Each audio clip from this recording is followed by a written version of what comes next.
Dorian, tingnan mo. Ito ang inihanda ko para sa ang frigid toxin sa katawan mo mula noong bata ka pa. Ang dahilan ng pagkabaog mo, espesyal akong nag-utos sa Arctic Sapphire Lake na kumuha ng natural na mainit na tubig.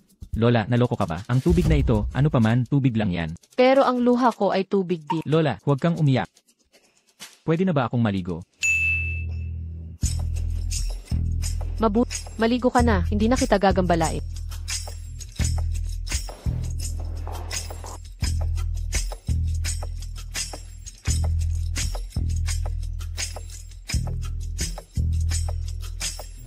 Air Adams, sinabi mo ba kay Lola na makakagamot sa frigid toxin ko ang pagligo sa hot spring? Thorne, natatakot ang lola mong wala kang magiging anak. Ipinilit niyang gamutin kita. Naubos na ang tradisyonal at modernong medisina. Wala na akong ibang paraan. Pamahiin na lang ang natitira. Sa hot spring na may 3,000 klase akong halaman nilagay. 3,000 uri ng halaman. Gusto mo ba akong ilaga? May tao sa pool.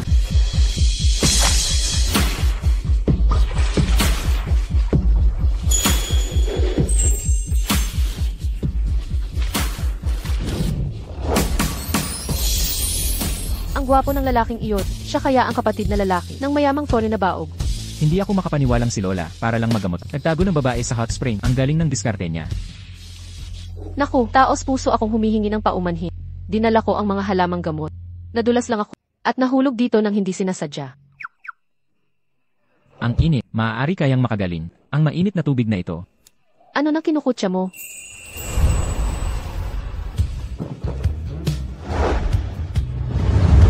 Bakit biglang nalalaki ang lalaking ito? Parang hindi naman siya baog.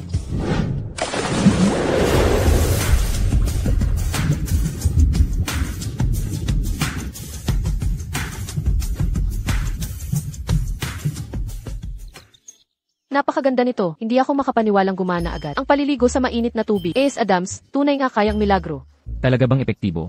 Bakit ako magsisinungaling? Dorian, nakita mo ba? Kahapon mismo ay dinala niya ang babae sa kwarto. 24 na oras silang hindi bumangon. Hindi ba ito himala? Kapansin-pansin niya. Subalit, napakagaling ng babaeng inihandan niyo. Hindi ba kayo ang nagplano para sa babae? Hindi, sinabi ko lang sa klinik na dalhin ang mga halamang gamot sa hot spring. Wala akong pakialam kung sino siya. Basta nagawa niyang ibalik ang pagkalalaki ng apo ko. Siya na ang manugang ko. Dorian, bilis. Pakiusap, pumunta ka rito. Lola. Dorian, iho, kagabi ko nalaman na nakipagtalik ka sa dalagang iyon. Di mo ba dapat siyang panagutan ngayon? Humihingi ako ng tawad sa nangyari kagabi. Para sa iyo ang card na ito, may 50 milyon bilang kabayaran. Kung tatanggapin ko ang pera, hindi ba ako magiging parang puta? Sa aming kasing lugar, bawal ang prostitusyon. Tama ka talaga, ina kong dalaga. Hindi dapat basta-basta tanggapin ang ganyang pera. Kung ako ang tatanungin, dapat na kayong magpakasal. At mula ngayon, gastahin mo na ang pera ng apo ko nang walang limitasyon. Lola, seryosong bagay ang kasal. Huwag mong pilitin siya. Kung pakakasalan ko si Dorian Thorne, hindi ba ako magiging hipag nilang dalawa? Masisiraan sila ng ulo. Sa amin kasi, ang unang lalaking makakatalik sa akin, ang siya kong magiging asawa. May ganitong tradisyonal na lugar pa pala ngayon. Ayos ito, Dorian, gusto kang ang pakasalan ng dalaga. Dalhin mo na siya sa City Hall. Lola, inilalagay mo ba siya sa panganib? May frigid toxin. Di raw ako abot ng 40 anyos. Ang taas na ng teknolohiya ngayon, malulunasan din yung sakit mo. Pwedeng makahawak sa kamay mo. Anong balak mo? Kumalat na ang frigid toxin sa buong katawan ko, di na ako magkakaanak at hindi mahaba ang buhay ko. Payag akong pakasalan ka, kahit maging balo man ako, hindi ako magsisisi.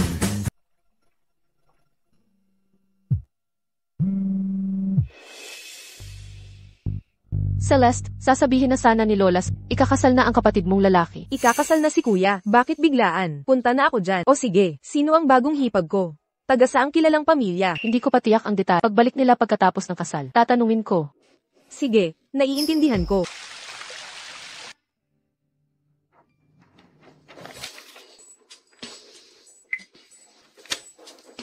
Bago natin lagdaan ang kasulatan, kailangan kong maging tapat. Sabihin, wala tayong magiging anak, kaya ang mana ay mapupunta sa kapatid kong babae. Celeste Thorne. Kapatid ko sa ama. Sa nakaraang buhay ko, ako'y pinatay ni na Celeste Thorne at Julian Vance. Sa buhay na ito, hindi ko hahayaang makuha nila ang mana ni Dorian Thorne. Paano kung magkaanak tayo? Wala tayong magiging anak. Pero paano kung sakali? Walang paano kung pagkamatay ko, iiwanan kita ng pera. Pwede kang mag-asawang muli. Ikinakasal ka sa akin para mapanatag si Lola, di ba? pwede pang magsisi. Hindi ako magsisisi. Wala akong pakialam kung taong malapit ng mamatay o hindi kayang magkaanak. Ipinapangako kong pakakasalan ka.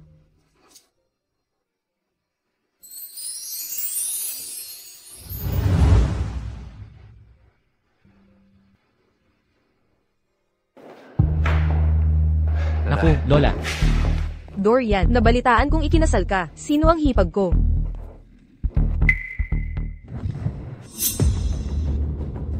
Celeste, siya ang hipag. Serafina Reed.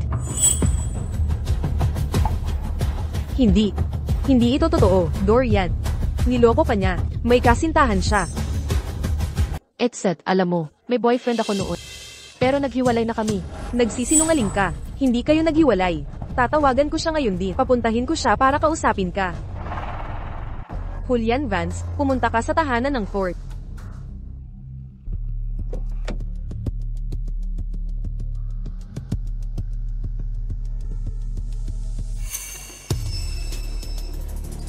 Julian Vance, girlfriend mo ang babaeng ito, di ba? Oo. Serafina, nag-aya ako sa'yo kagabi. Bakit hindi ka sumipot? Naghintay ako buong gabi. Inanyayahan mo ako sa rooftop. Balak mo bang itulak ako mula riyan? Paano niya nalaman na gusto ko siyang patayin? Gusto lang kitang kausapin, tungkol sa kasal. Kausapin mo si Celeste Thorne tungkol sa kasal. Hindi ako. Serafina Reed, anong ibig mong sabihin? Boyfriend mo si Julian Vance, hindi akin. Hindi siya boyfriend. Ikay ang kanyang nobyo. Anong kalokohan to? Dahil mukhang nahihiya kayong dalawa, ako na ang magbabalita ng magandang balita. Lola Thorne at Dorian. Buntis talaga si Celeste Thorne. At ang sanggol niya ay kay Julian Vance. Batiin natin silang dalawa, di ba? Paano niya nalaman? Wala akong sinabi. Hindi ako nagsalita. Adams, pakicheck na ang pulso ni Celeste. Tingnan natin kung talagang buntis siya. Miss Thorne, makikiraan muna ako.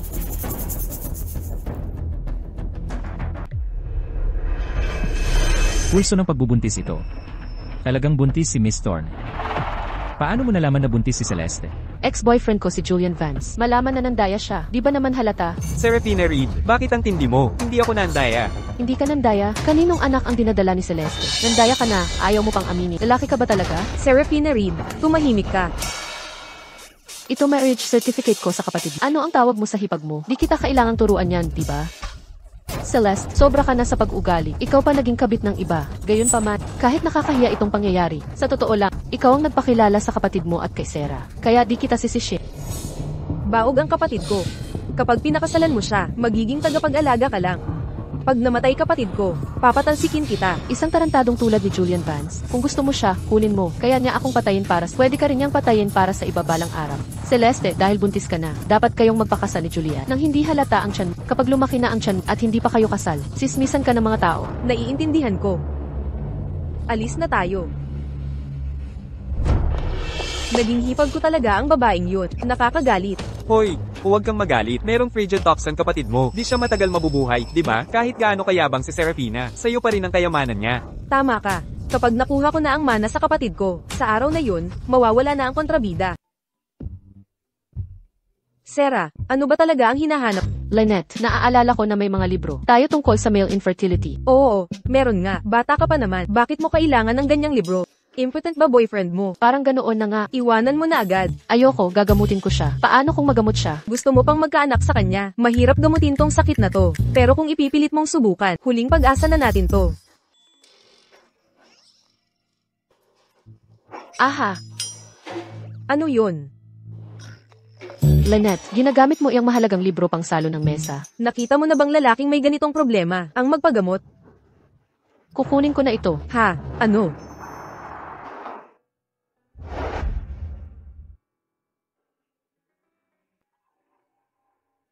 Gising ka pa hanggang ngayon? Anong niluluto mo? Nagpapakulo ako ng gamot. May sakit ka ba? Para sa iyo ito, Dorian Thorne, gagamutin ko ang sakit mo. Wala nang lunas sa kalagayan ko. Ayokong maniwala dyan.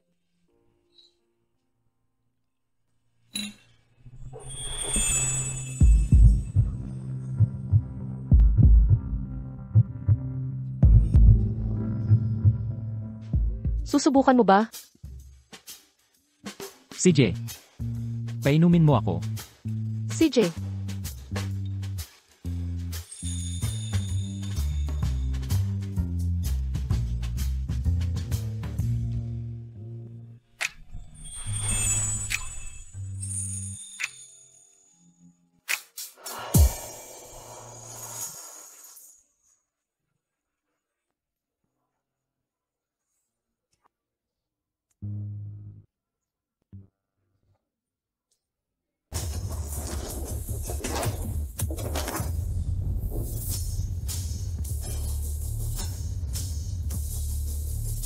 Mga ginoo at ginang Thor, magandang umaga. Buksan mo ang kahon. Opo, nauunawaan ko. Celeste, bilisan mo't gumising ka. Balak ng kapatid mong lalaki, magpasadya ng singsing para kay Seraphina Reed. Binili pa niya ang mga anti-gang brilyante sa isang subasta. Anti-gang brilyante at marami pang ganoon. Abot yata sa $100 milyon ang halaga niyan. Eksakto, ang kapatid mo ba'y isang tandang lasing sa pag-ibig? Naku po, puntahan mo nga, sa'yo lang dapat ang yaman niya. Huwag mong payagang ang patutot na iyon, ang gumastos lahat. Tama, titingnan ko na ito. Bilis, bilis.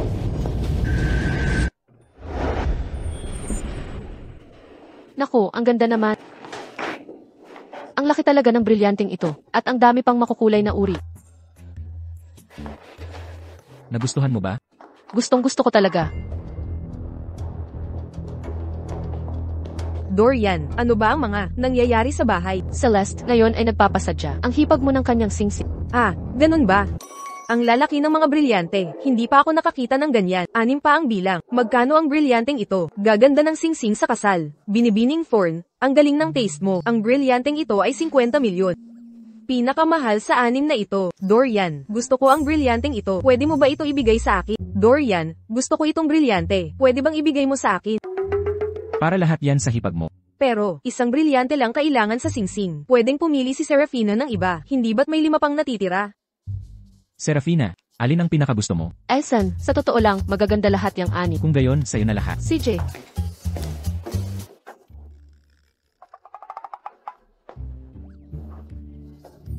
Celeste, itong mga brilyante ay binili lahat ng kapatid mo para sa hipag mo. Huwag kang makipagtalo sa hipag mo. Kung gusto mo ng brilyante, ipabili mo sa fiant mo. Ordinaryo lang siya. Paano niya makakayanan ng singsing? Ay, muntik ko nang makalimutan. Julian, bilang manugang na nakatira dito, kailangan mong bumili ng sarili mong brilyante. Ako. Hoy, hoy, hoy. Celeste, teka. Hoy, hoy, hoy. Tignan mo. Ang kapal ng mukha niyang mangagaw. Akin lahat ang gamit ng kapatid ko. Akin yan. Celeste, huwag kang magalit. Huwag mo akong hawakan. Bumili ang kapatid ko ng singsing na milyon. Magkano ang kaya mong ibili sa singsing ko? Wala kang pera, wala kang mabibili. Celeste, kasalanan lahat to ni Seraphina Reed. Bakit mo sinisisi si Julian? Ma, seryoso. Hahayaan ko na lang ba? Natapakan ako ng babaeng yan. Sinasadya niya yan. Dahil inagaw ko si Julian. Inaakit niya ang kapatid ko para makaganti sa ating dalawa. Kung gano'n, sisiguraduhin nating walang mangyayari. Ma, anong ibig mong sabihin? Kapag bumalik ang lason sa kapatid mo, papapirmahin natin siya sa testamento at ibibigay sa iyo ang lahat ng mana.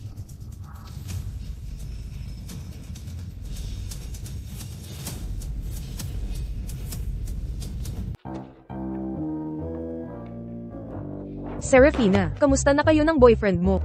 Ah, sa totoo lang, okay na okay kami. Eh yung tiyan mo, kamusta na? Parang hindi naman. Eto, may sobra akong nabili. Sige nga, tikman mo. Lynette, bilang doktor ng tradisyonal na medisina, di ba pwedeng pulso na lang? Bilang bagong henerasyon ng manggagamot, kailangan nating tanggapin ang lahat ng ideya. Subukan mo na, para lang itong masayang eksperimento. Seryoso, subukan mo na. Ako na ang bahala dito.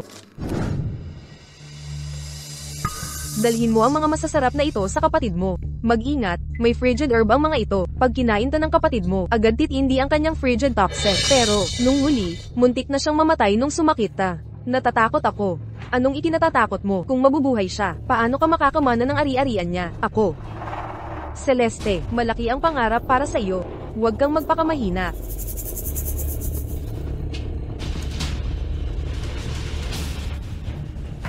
Kapag nawala na ang kapatid mo, saka mo mapapasakamay ang negosyo niya. Saka mo lang mapipigilan si Seraphina. Sige, ihahatid ko na ang mga ito sa kapatid ko agad.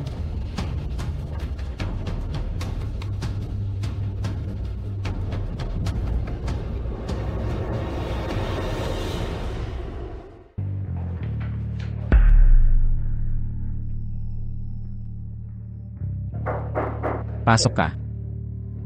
Dorian, abala ka ba? Celeste, anong dahilan ng pagpunta mo? Espesyal kong ginawa ang mga ito para subukan mo. Ate, kamusta? Lynette, 2 linya ang test strip na ito. Ibig sabihin, buntis ako. Nako, buntis ka, Serafina. Talagang buntis ka. Hindi ka panipaniwala. Nagamot mo ang pagkabaog ng nobyo mo. Ah, hindi po siya nobyo ko. Asawa ko na siya. Ikakasal ka na. Sino ang mapapangasawa mo? Sasabihin ko sa handaan. Talaga ba? Lynette, pwede kayang mali ang resulta. Subukan mong kumuha ng pulso mo. Mukhang ganun nga, pero Huwag kang mag-alala. Magpa-blood test ka sa ospital. Magpa-follow up ka. Kumpirmahin ang resulta. pupunta na ako ngayon dito. Sige, bilisin mo.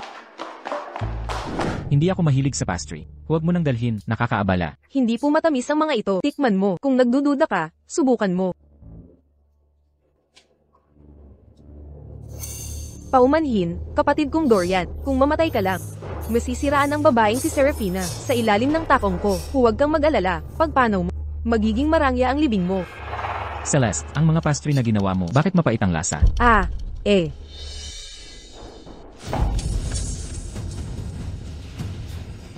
Dorian, ano bang nangyayari?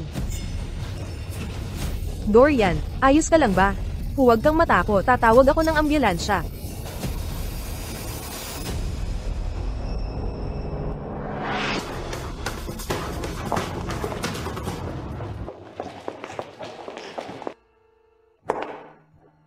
Dorian Thorne.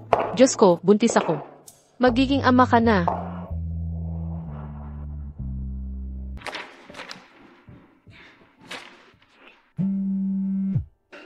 Dorian, may magandang balita ako para sa iyo. Ginang Thorn, inatake ng frigid toxin ang boss ko. Nasa emergency treatment siya ngayon sa ospital.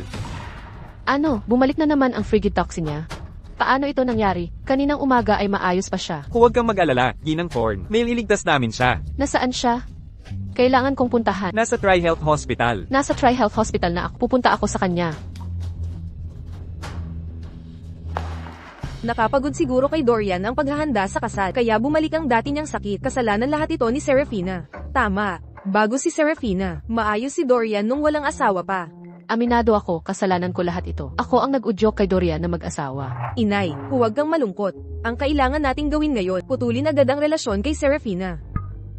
Ito ang testamento na ipinagawa ko sa abogado para kay Dorian. Kapag pumirma si Dorian dito, mapapasa Celeste ang mga ari-arian niya. Nasa desisyon pa rin ni Dorian iyan.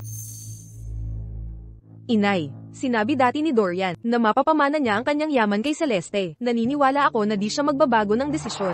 Dorian, alam kong mahina ka ngayon. Kailangan mo lang magpirma dito gamit ang daliri mo sa lagda ang linya.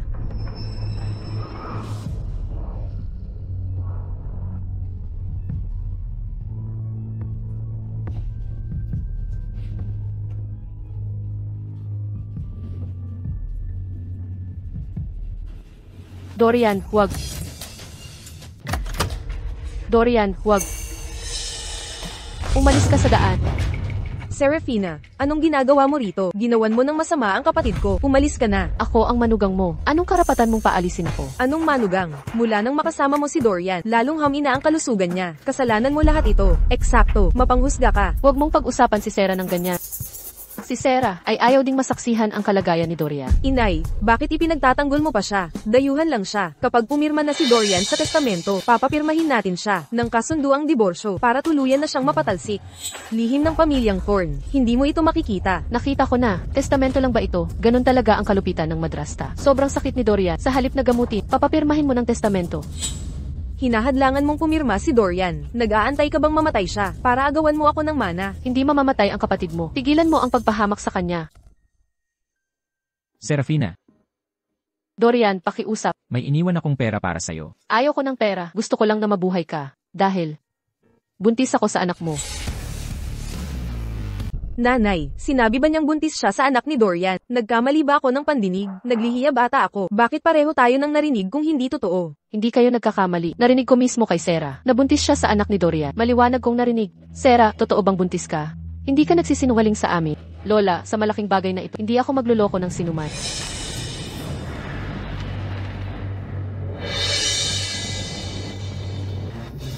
Napakaganda nito. Talagang kahanga-hanga. Dorian, mahal ko. Bilisan mo, tingnan mo. Magiging ama ka na. Ikaw, totoo ba? Buntis ka sa anak ko. Imposible, Dorian. Nagkakamali ka sa kanya. Serafina, baog si Dorian. Niloloko mo ba kami sa peking ultrasound na report? Peking report, buntis ako. Kahit buntis ka man, hindi ito anak ni Dorian. Akala mo ba sa pagbubuntis mo, makukuha mo mga ari-arian ni Dorian? Panaginip lang yan. Lagi mong pinag-uusapan, Mana. Sabi ka sa yaman ni Dorian. Ang kinakatakutan, madaling magkatotoo. Sino nagpahintulot na maging bastos ka sa harap ko? Si Sarah ay pinakamamahal kong manuga. Hindi ko papayagang apihin siya. Lola, ang sanggol sa tiyan niya, hindi kay Dorian. Huwag kang maloko sa kanya. Ano man ang katotohanan, pag malaki na ang bata, magpa-paternity test malalaman natin ang Sarah, handa ka bang sumailalim sa test? Handa ako. Dorian.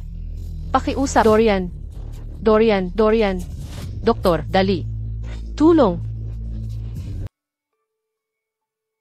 Naku po. Lola, magiging okay si Dorian. Sana nga, pero siya, dugo ang iniubo niya. Maayos si Dorian kaninang umaga. Paano siya biglang nagkasakit ng ganito? Na-hospital si Dorian, tapos may nagpakita ng testamento para pirmahan niya. Ito ba lahat? Isang planadong bitag. Kalakukuhan, kahit hindi ko anak si Dorian, itinuring ko siyang tunay na anak. Eksakto, tunay kong kapatid si Dorian. Paano namin siya sasaktan? Huwag mo kaming pag-awayin. Kung tunay kayong nagmamahal sa kanya, puputulin natin ang testamentong ito. Masamang pangitain kung hindi.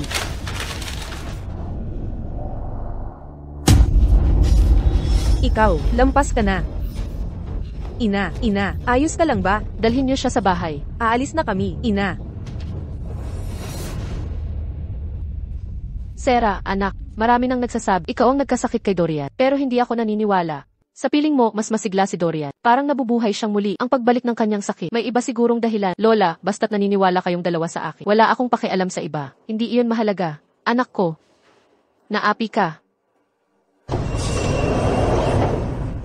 Doktor, kumusta ang apo ko? Ligtas na si G-Thorn pansamantala. Pero natagpuan namin, halamang frigid sa katawan niya. Bakit ninyo siya pinainom ng malakas na malamig na sangkap? Malamig na herb, paano nakainom ni Dorian ng ganung bagay? Salamat, Doc. Mag-iingat na kami mula ngayon. HMM. Naku, Sarah, irog ko. Huwag muna ikalat ang balitang ito. Papadala ako ng magsiyasat ng maigi. Mahina pa si Dorian ngayon. Kailangan niyang magpahinga ng tahimik. Bakit hindi ka na lang mag-resign at mag-focus sa pag-alaga sa kanya? Malapit na rin naman matapos internship ko. Magre-resign na ako bukas. Mabuti naman. Mas gugustuhin kong manatili kay Dorian para hindi na siya muling malasot. Galit na galit ako, Serafina Reed. Hindi pwedeng siya'y buntis. Sa anak ng kapatid mo, di ba?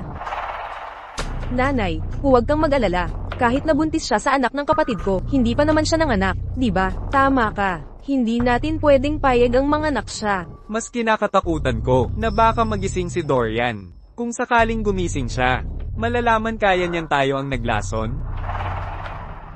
Mahina at may sakit ang kapatid ko. Pagkatapos inumin ang malamig na herb, dapat namatay na siya. Bakit ayaw niyang mamatay? Kaya ni Serafina siyang pinagagaling? Marunong sa gamot si Serafina. Med student siya, kaya oo. Putang inang Serafina Reed. Laging sumasalungat sa akin. Kasalanan mo lahat to. Dapat noon pa pinatay na natin siya. Pero hindi mo nagawa. Ngayon tingnan mo. Kapatid na natin siya sa batas. Mahirap na siyang pakiusapan ngayon. Celeste, huwag kang mag-alala. Alam ko ang kanyang kahinaan. Hindi na siya magyayabang ng matagal. Binibini Thorn, huwag kang masyadong mabahala. Siguradong gagaling si G-Thorn. Sige na nga. Binibini Thorn, buntis ka. Huwag mong pabugbugin ang sarili mo. Paano kung ipauwi na kita sa driver para makapagpahinga? Naiintindihan ko. Kapag nagising na siya, tawagan mo ako. Nakuha ko.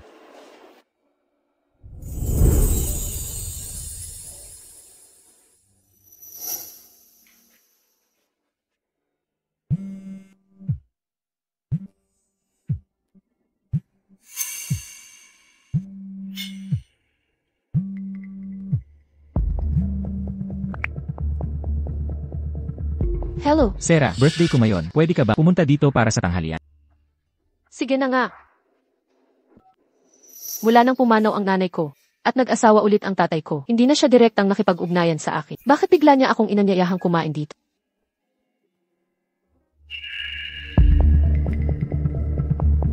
Tatay. Si Dorian Thorn ang pinakamayaman sa Viridian City. Kahit mahina at may sakit siya, hindi naman siya magpakasal kay Serafina. Mismo ang ex-boyfriend niya ang nagsabi nito sa akin. Paano naging peke yun? Yang paslit na yan, ngayong umaasenso na siya, hindi man lang niya ako sinabihan. Walang utang na loob. Nandito na si Sarah. Tumabi ka rito. Maligayang kaarawan, Tat. Gusto ko sanang maging masaya, pero ang anak kong ito ay Swale. Paano ako magiging masaya? Nagalit ka ba kay Evie? Ikaw ang pinag-uusapan ni tatay. Bakit ako hindi nadawat mo? Ah, tatay. Inimbitahan mo ako, hindi para sa kaarawan mo, kundi para sermonan ako. Nabalitaan ko, ikakasal ka na. Malaking pangyayari ito, pero hindi mo man lang sinabi sa akin. Nawalan ka na ba ng konsensya? Noong ikinasal ka kay Vivian, hindi mo rin sinabi sa akin. Ano yung tono mo sa akin? Ama mo ako. Dapat sinabi mo sa akin ang tungkol sa kasal mo. CJ, sinasabi ko na ngayon, kasal na ako. May iba pa ba? Wala. Aalis na ako. Hinto. Si Dorian Thorne ang asawa mo, di ba? Tama. Si Dorian Thorne ang pinakamayaman sa Viridian City. Magkano ang bigay kaya niya sa'yo? Pinakamayaman siya sa Viridian City. Mabait siguro yon. Kaya pala itinago mo sa akin. Natakot kang hihingi ako ng pera, di ba?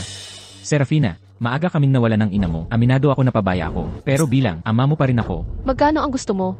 Hindi ako ganito dati. Kahit magkano ang bigay kaya ng angkan ng Thorne, ibigay mo lang lahat sa akin. Lilra Thorne ka na ngayon. Sagot na ng angkan ng Thorne lahat ng gastos mo. At ang buwanang, malaki ang baon mong pera mula sa kanila. Lahat ng yan ay malaking halaga. Paano naman ang bigay kaya lang ang gusto ko? At pangako ko, ibigay mo lang ito sa akin. Di na kita hihinan pa. Nasa card ang pera. Heto, kunin. Ito ang tama. Dapat ganito talaga. Mabuti kang anak. Hindi sayang ang pagpapalaki ko. Anong ginagawa mo dyan? Magluto ka na. Opo.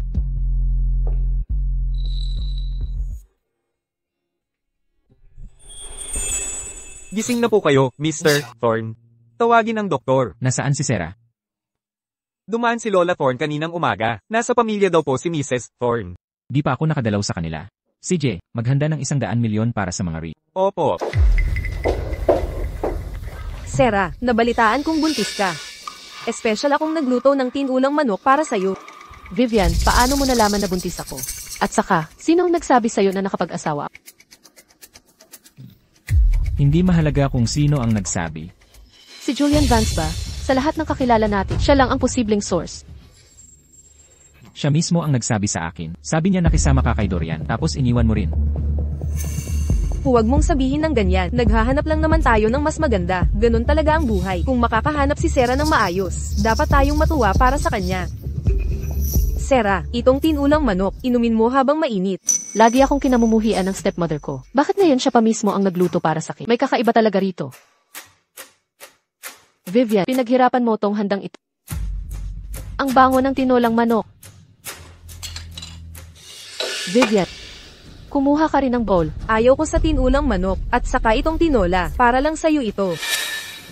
Vivian, hindi ba paborito mo ang tinola? Bakit ngayon ka pa ayaw uminom? Baka naman, iba ito sa karaniwan mong niluluto. Puno ito ng gamot na pampalaglag. Mawawalan ka talaga ng sanggol kapag ininom. Vivian, bakit ang tahimik mo? Tama ba ang hinala ko? Serafina, tatanggi ka sa sopas kong manok. Sige, pero wag kang masakit magsalita. Kahit stepmother lang ako, kalahating ina pa rin ako. Sarah, alam ni stepmother na darating ka para sa hapunan. Abala na siya sa kusina buong umaga. Paano mo siya mapaghihinalaan? Titigil akong maghinala kung inumin ni Vivian tong sopas. Kung okay siya pagkatapos, iinom din ako. Ikaw, Anong problema?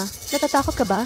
wala ka sa lugar. Para sa'yo tong sopas na to. Bakit ako pinapaiinom mo? Tay, makinig ka. Yung bank card kanina, hindi ko pa nasasabi ang password.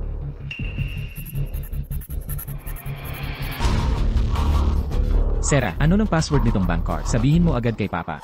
Kapag uminom si Vivian ng sopas, sasabihin ko, Serafina, ikaw, nangungutong ka sa akin. Naman, sopas lang to, di ba? Inumin mo na agad. Hindi ko talaga maiinom to. Buntis ako. Ano, may lason ba talaga tong sopas?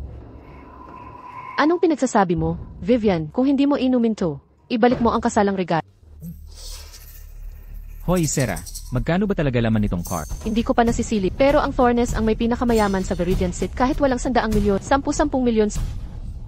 Tama ka, ang Thornes ang pinakamayaman sa lungsod. Maliit na kasalang regalo ay nakakatawa, di ba? Maraming pera siguro dito. Inumin mo na agad.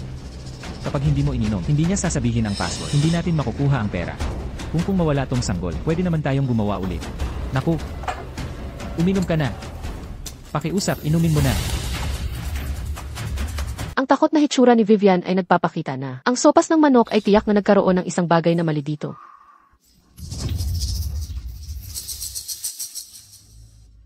Sarah, tumingin lamang. Inumin ng iyong stepmother ang sop na yon. Kaya, ang password. Maaari mo bang sabihin sa akin ngayon? Tama, ang password ay 1345. Ang simple, sigurado ka ba? Sigurado ako. Okay. Ina, ano ang mali sa'yo? Ivy, mabilis, kumuha ng POS machine. Kailangan kong makita kung gaano karaming pera ay sa card na iyon. Dali, dali. Oh, okay, tama. Narito ang POS machine. Dali. 1, 2, 3, 4, 5, 6. Paano ito maaaring maging? Ano ang mali? Ano ang balanse? Ito ay 0. Ang display ay malinaw na nagpapakita ng 0. Ina, walang ganap na pera sa card na ito. Walang pera. Serafina, paano mo maaari? Talagang nilinlang mo kami tulad nito. Hindi ba sinabi mo na kung ang card na ito ay walang daang? Ito ay hindi bababa sa 10-10 pinagsama ng pangyayari. Paano ito maaaring walang laman? O mali ang ES machine? Kinuha ko walang kasal na regalo para sa pag-asawa ng Dorian Thorne. Walang kasal na regalo sa lahat. Kaya, ano ang card na ito? Itay, hindi mo talaga naalala ang card na ito. Ang card na ito. Parang may kinalaman ito sa akin. Dinala mo ako magbukas ng account. Noong nagkolehiyo ako, sabi mo lalagyan mo ng pera bawat buwan. Pero hindi mo ginawa, kaya walang laman ito. Serafina, naglalaro ka sa akin. Humingi ka ng pera sa akin. Walang ibinigay ang House of Thorne. Anong may bibigay ko? Hindi ako naniniwala. Paano walang ibigay ang House of Thorn? Wala akong magagawa kung di ka naniniwala. Wala talaga akong pera. Nako, anak ko. Ang mahal kong anak. Vivian, ano ba ang ibig mong sabihin? Buntis ba si Vivian ng ibang anak? Itay, congrats sa magandang balita. May sanggol sa katandaan. Walang utang na loob. Ang sanggol ni Vivian, nasa tiyan pa lang. Pinatay mo na. Itay, anong kalokohan to? Hindi ko hinawakan siya ni Vivian. Namatay ang sanggol niya. Walang kinalaman sa akin. Baka naman. May lason sa sabaw na iyon. Inay, huwag mo akong takutin. Natatakot na ako. Serafina, ikaw, masamang tao ka. Serafina, ginawa mo to sa nanay ko. Hindi kita patatawarin.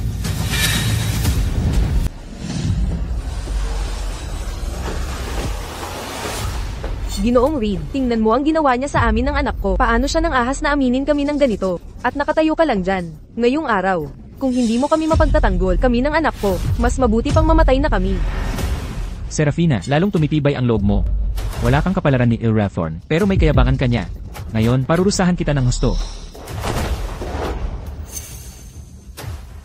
Tatay, anak mo pa rin ako. Mula nang mawala si nanay. Naging tunay ka bang ama? Huwag mong banggitin ang sawing palad mong ina. Walang kwenta ka, katulad niya. Ngayon, hindi mo lang ako niloko. Pati anak kong lalaki namatay dahil sa'yo. Papatayin ko ang sanggol sa sinapupunan mo upang magiganti sa anak ko. Huwag. Anak ito ni Dorian Thorne. Kung saktan mo ito, hindi ka palalampasin ni Dorian Thorne.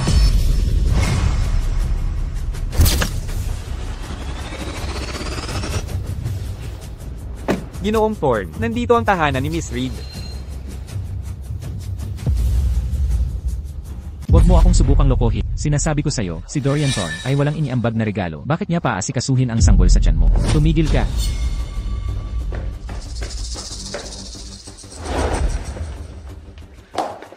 Ayos ka lang ba? Ikaw ba talaga si Dorian Thorne? Ako nga. Ako si Dorian Thorne. Ano ang gagawin mo sa walis? Ako ba ang sasaktan mo kay Sarah? Hindi, saan mo nakuha yan? Hindi ako nananakit kanino man, nagwawalis lang. Naku po. Ginoong Thorne, bigla na lang kayong dumating. Hindi man lang kayo nabati. Maupo po kayo, maupo. Dorian, papatayin sana ng tatay ko ang sanggol natin. Kung hindi ka dumating agad, wala na sana ang anak natin. Matanda ka. Ang lakas ng loob mong hawakan ng asawa at anak ni Dorian Thorne. Gusto mo bang Hindi, malaking pagkakamali lang. Akala ko pinauwi mo na siya. Hindi ko alam na maganda pala relasyon niyo. Naliwanagan na siya. Naliwanagan na. Ginoong Thorne, pakawan niyo na siya. Bitawan. Huwag mong dumisan ang kamay mo sa ganito.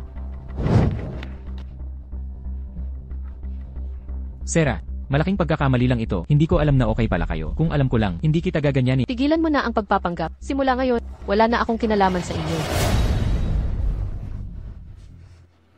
CJ, walang problema ang paghihiwalay natin. Ngunit ang mga dala ni Ginoong Thorne ay dapat manatili. Dorian, mahal. Ano nang hawak nila? Hindi ko alam. Hindi kayo magkasundo ng tatay mo. Kaya may dala akong regalo sa kasal. Ang galing mong manugang, Thorne. Alam kong tunay ang pagmamahal mo kay Sarah. May dala kang pamanang regalo. Ano ba ang laman nito? Huwag mong Sarah, dito ka naman napakakuripot. Sinabi na ni Thorne, ito'y para sa akin na pamanang regalo. Sabi mo'y pinuputol na lahat ng ugnayan at pumayag naman ako. Ngunit ang mga ito'y dapat mapasa akin. Itatapon ko na ang mga regalong ito. Ngunit hindi sa iyo. Walang puso ka talaga. Ama mo ako. Ikaw ang unang nagpakawalang puso. Mula ngayon, hindi na ako babalik. Huwag mo akong hanapin. Ay, huwag kahit isa na lang iwan mo. Pakiusap, isa na lang.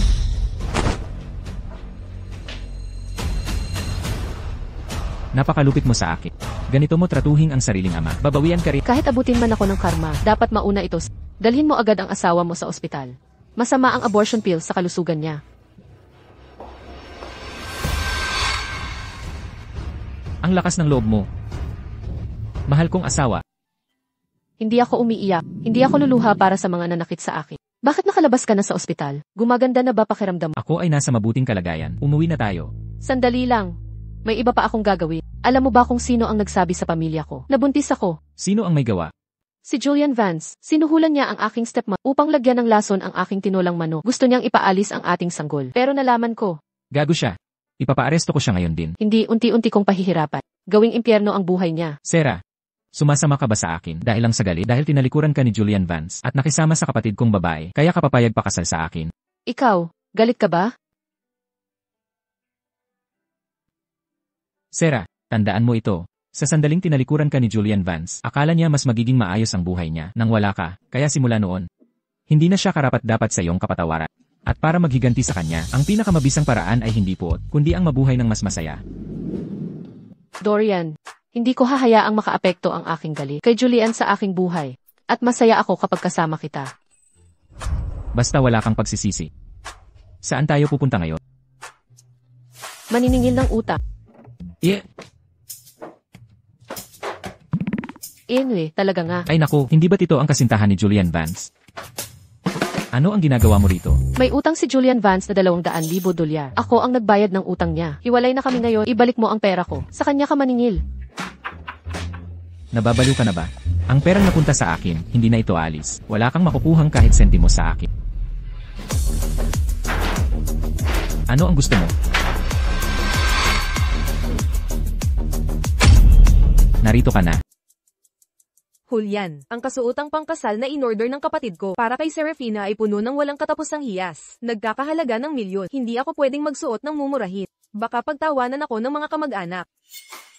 Celeste, meron pa akong kaunting pera. Sayong-sayo na itong lahat. Julian, kahit na wala ka namang masyadong kakayahan, ibinibigay mo sa akin ang lahat ng pera. Nakakatuwa naman. Sino ka? Bakit ninanakaw mo ang card ng asawa ko? Ibalik mo. Julian Vance, may bago ka nang nobya. Kaya pala ang ex-girlfriend mo ay humingi ng pera sa akin. Ano, sina Serafina ang kumuha ng pera sa'yo? Dumating siya sa bahay ko kasama mga bodyguard at kinuha ang 200,000 na pambayad niya para sa'yo. Kaya, yung 200,000 na utang mo, ikaw na ang magbabayad niyan. Julian Vance, kailan ka nagkautang ng 200,000? Celeste, matagal na panahon na yon. Simula nung makilala kita, hindi na ako umutang paninuman. Ahem. Magkano ang laman ng card na ito? Mahigit 20,000. Bakit ang konti ng naipon mo? Anong magagawa ng 20,000? Hoy, narinig mo ba yun? Anong magagawa ng kaunting perang ito? Arthur, mukhang mayaman ang nobya niya. Bakit hindi ko naisip yun? Huwag mo akong titigan ng ganyang tingin. Sinasabi ko sa iyo, ang kapatid ko ay si Dorian Thorne, pinakamayaman sa Viridian City. Ako ang tunay niyang kapatid. Kapatid mo ang nagsugo sa amin dito para singilin ang nobyong ito. Alam ng kapatid ko ito. Gago, kung hindi sinusuportahan ng kapatid mo si Serafina, paano ako? Magbabalik ng 200,000 kay Serafina. Magbayad kayo ngayon di. Kung hindi kayo makakaalis dito. Celeste, bakit hindi mo nalang bayaran para sa akin? Kung hindi nila ito palalampasin. Paano ako napaibig kay Julian Vance? Itong lalaking palamuni.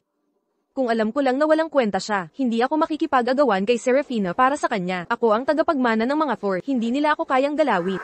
Oo, hindi sila maglakas ang gumalaw sa'yo, pero sa akin pwede nilang gawin ng lahat. Celeste, ako, mahal kita, para lang makasama ka. Papasukin ko pa ang pamilya ninyo. Tulungan mo akong bayaran ng 200,000. Ano ba naman? Sige, ituring mo itong 200,000, nabigay pa man ang regalo para sa iyo, mangutang ka ulit, at hindi kita patatawarin. Salamat, mahal. Salamat, Gili. Huwag kang mag-alala, susunod na ako sa'yo. Bigay mo ang account details mo, ay sesend ko ang pera. Madam, tapos na ang investigasyon. Bago sumampong ang frigid toxin ni G-Thorn, nakakain siya ng dessert mula kay Celeste. Anong klaseng dessert? Ayon sa report, mismong niluto ni Celeste ang dessert. May nakita kaming kaunting tira sa opisina ni G-Thorn. Inanalyze namin ito, at may nakita kaming frigid herb.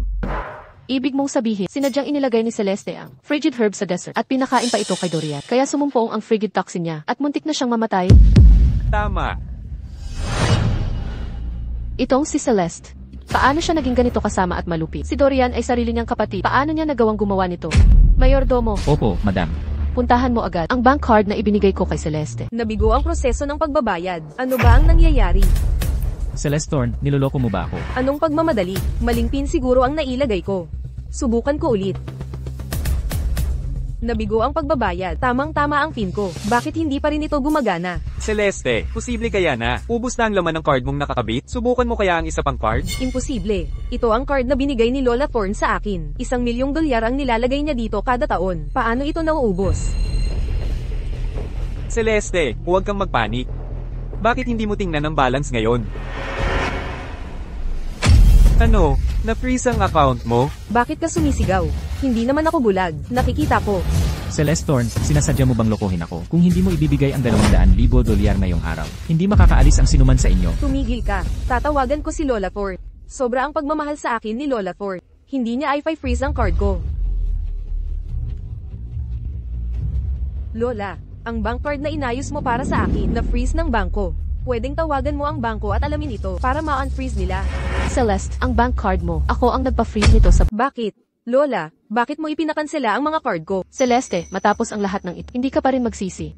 Akala mo ba ang mga ginawa mo ay hindi malalaman? Lola, ano ba talaga ang sinasabi mo? Hindi ko talaga maintindihan. Pinakain mo sa kapatid mo ang mailasong pastry, hindi ba? Dahil dito, sumidhi ang kanyang lamig na lason, muntik na siyang mamatay. Ikaw ang may gawa nito upang maagang makuha ang kanyang kayamanan. Kung ang lamig na lason ng kapatid ko ay dahil sa mga pastry, hindi ko sinasadya. Mga pastry iyon na binili ko sa tindahan. Mang-aakit ka lang ng bata sa ganyang kalokohan. Pero hindi mo ako maluloko. Lola, hindi ito maayos na pag-usapan sa telepono. Sasabihin ko ng harapan, ipapaliwanag ko sa iyo. Bigyan mo ako ng pagkakataong magpaliwanag. Magsama tayo ng personal para pag-usapan. Sige, payag ako. Ano ang nangyari? Ang perang utang ni Julian Vance sa inyo, hindi ko mababayaran ngayon. May mahalagang gagawin ako. Kailangan ko nang umalis. Ano ang ibig mong sabihin? Wala ka bang ibang card, maliban kay Lola? Wala kang pakialam, si Julian Vance ang may utang sa inyo, hindi ako. Celeste, pakiusap. Sagipin mo ako. Anak ko ka. Dapat mo akong sagipin. May mahalaga muna akong asikasuhin. Mauna munang asikasuhin ito. Anak kita, kaya hindi ka nila aapihin. Huwag. Celeste, huwag mo akong iwan. Celeste. Imbis na magpahinga ng maayos sa ospital, ay nag-date ka pa? Ace Adams, hindi naman kami nag-date. Hindi date? Anong ginagawa nyo? Nagpa-refresh ng hangin? Ace Adams, okay na po ako. Ako rin ayos lang. Hindi kayo ang magsasabing okay kayo. Umupo kayong dalawa. Ah, naiintindihan ko na. Tara na, umalis na tayo. Kung ayaw nyong manatili sa ospital, pwedeng sa bahay na lang, pero kailangan ng 1 linggong pahinga. Sige po, Ace Adams. Ako na ang bahala sa kanya. Hindi ko siya papayagang pumasok. Mas kailangan mong magpahinga. Ako ang dapat na bantayan ka. Isang buntis na nangangailangan ng pag-aalaga, isang may malubhang kalagayan, ano pa bang pagtatalunan?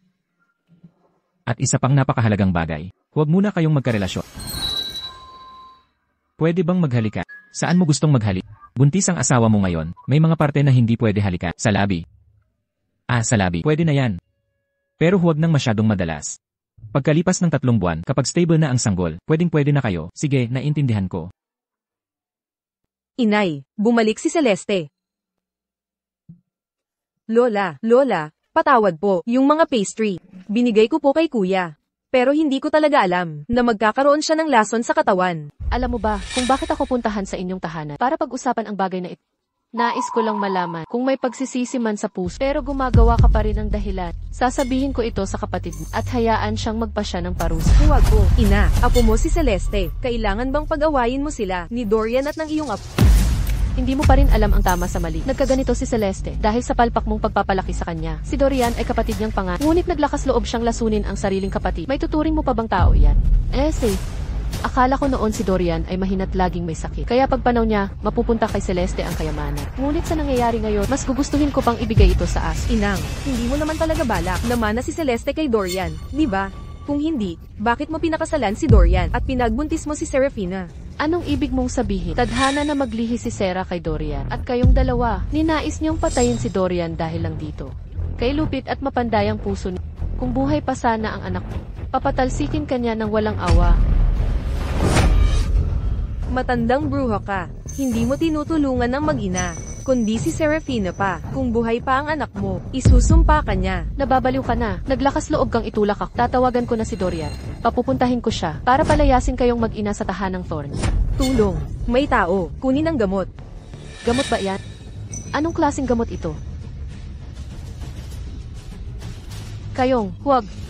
Ipinagbabawal ko. Diyan kayo huminto. Dorian, bakit hindi pa umuwi si Lola? Tawagan mo na lang siguro siya. Baka kumakain pa siya roon. Kain na tayo. Parang wala akong gana. May morning sickness ka pa raw ayon sa doktor. Kung hindi ka kukuha ng lakas ngayon, lalo ka lang hihina. Dorian, naniniwala ka ba talaga? Ikaw ang ama ng sanggol ko. Nung una, ayaw ko talagang paniwalaan. Dahil sa sakit kong ito, sinabing hindi na ako makakabuntis. Pero nang dumating ka, bumaliktad ang mundo ko, lahat nagbago, mukhang lahat ng imposible ay posible na ngayon. Totoo ito. Ako'y totoo. Ang sanggol sa tiyan ko ay Sasamahan mo kaming dalawa. Sa paglaki niya, magkakasama tayo hanggang pagtanda. Elet, para sa inyong dalawa, gagawin ko ang lahat. Hello, Dorian, may problema. Naaksidente si Lola. Pumunta ka rito agad. anong nangyari? Kakain na lang sana ka. Bigla na lang bumagsak si Lola. Hindi siya gumising kahit anong tawag namin. Gusto ko sana tumawag ng ambulansya. Pero, sabi ni Celeste, ang lola mo ay hindi na humihinga. Ano na nangyari sa kanya? Hintayin mo ako. Lola Thorn, ikaw ba talaga yan? Dorian, anak ko. Pasensya na, hindi ko naalagaan ng maayos si Lola Thorn. Anong nangyari? Maayos si Lola Thorn kaninang umaga. Oo, tama ka. Nang dumalaw si Lola Thorn kaninang hapon, wala siyang ipinakitang sintomas ng sakit. Pinaalalahanan ko siyang kumain muna. Ngunit habang papunta sa kainan, bigla siyang nadapa ng malakas. Kaya naman, ang pagkahulog na iyon ay ikinamatay niya. Dorian, makinig ka. Totoo ang sinasabi ni nanay.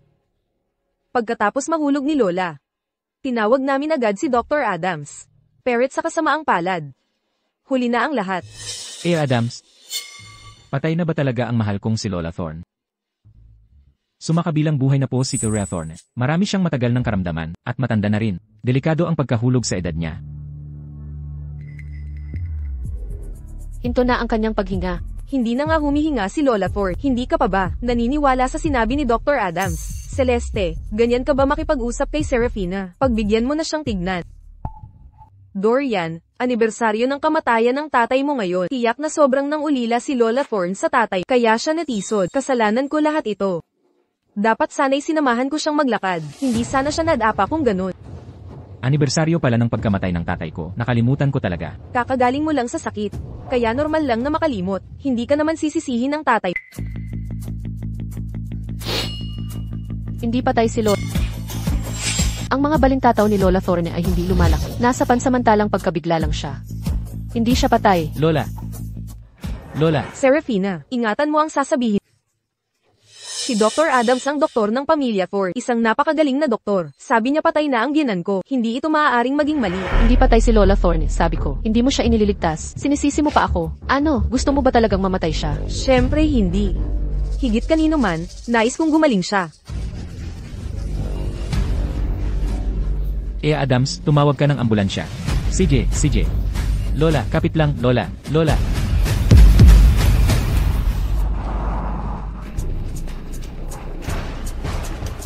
Bawal pumasok ang pamilya. Dorian, buhay pa si Lola Thorne. Hindi lumalaki ang balintataw niya at may mahinang pulse. May save pa siya ng mga doktor. Naniniwala ako sa'yo. Nako, bigla sumakit ang tiyan ko. Ma, samahan kita sa CR. Sige.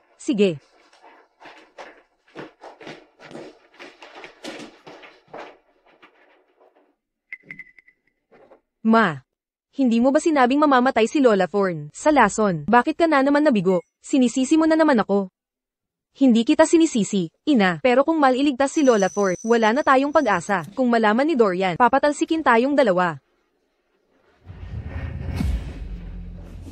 Mr. Thorn, nailigtas na si lola mo. Nailigtas na ang iyong lola. Salamat, Doc. Pwede ko ba siyang makita ngayon? Bagamat nailigtas si Lola Thorne. Pero siya, Ano ang nangyari? parang may mga alaala siyang nawala at ipinipilit niyang umuwi. Inay, talaga bang wala kang naalalang nangyari? Ikaw ang manugang ko. At itong munting babait dito ay ang apo kong babae. Ang apo kong lalaki, si Dorian. Iyan ang hipag ko. Lola Thorne, naaalala mo pa ba ang nangyari ngayon? Ano bang nangyari ngayon? Ano ba talaga ang nangyari? Ano ba ang ginawa ko kanina? Kung hindi maalala ni Lola, huwag na nating pilitin. Hindi naman importante. Nahihilo ako ng kaunti. Lola, ihahatid na kita sa kwarto. Sige na. Magpahinga na rin kayong lahat. Opo, inay, naiintindihan ko. Inay, sabi mo si Lola Thorne, sa tingin mo ba ay maaalala niya ulit? Oo, posible yan. Kasalanan lahat ito ni Serafina. Kung wala siya, hindi sana nangyari ito. Tama na ang reklamo, ang sanggol sa tiyan niya. Hindi pa ni-test kung anak talaga ng kapatid mo. Tayo, basta bago maalala ni Lola, maalis natin si Serafina. Ayos na tayo. Umalis na tayo. Sera, salamat. Kung hindi dahil sa'yo, hindi sana naisugod si Lola Thorne sa ospital. Wala yon. Maliit na ba? Parang sarili ko na rin si Lola Thorne. Mula ngayon, sasamahan kita. Aalagaan ko siya ng buong puso.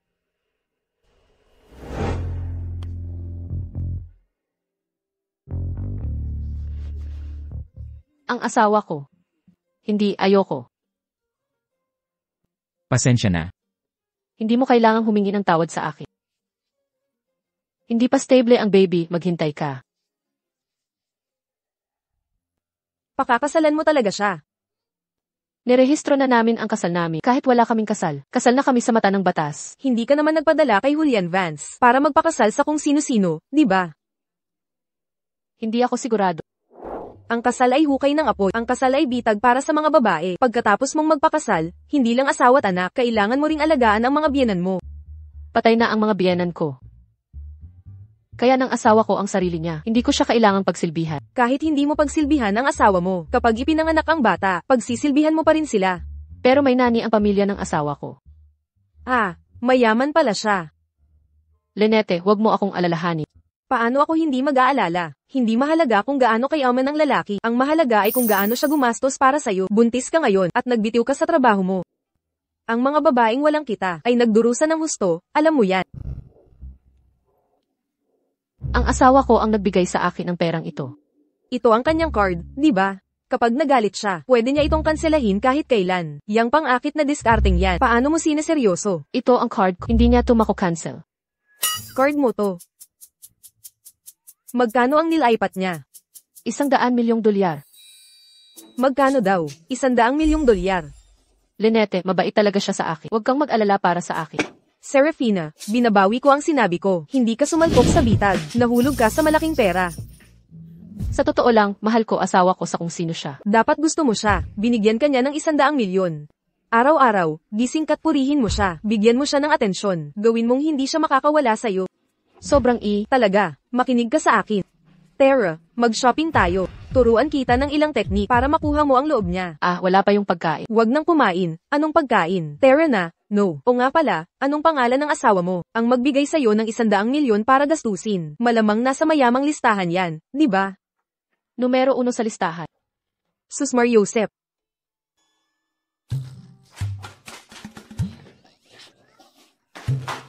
Bakit ka nahihiya? May asawa ka na, at buntis ka pa. Anong dapat ikahiya dyan? Makinig ka, mahilig ang mga lalaki sa mga ganitong bagay.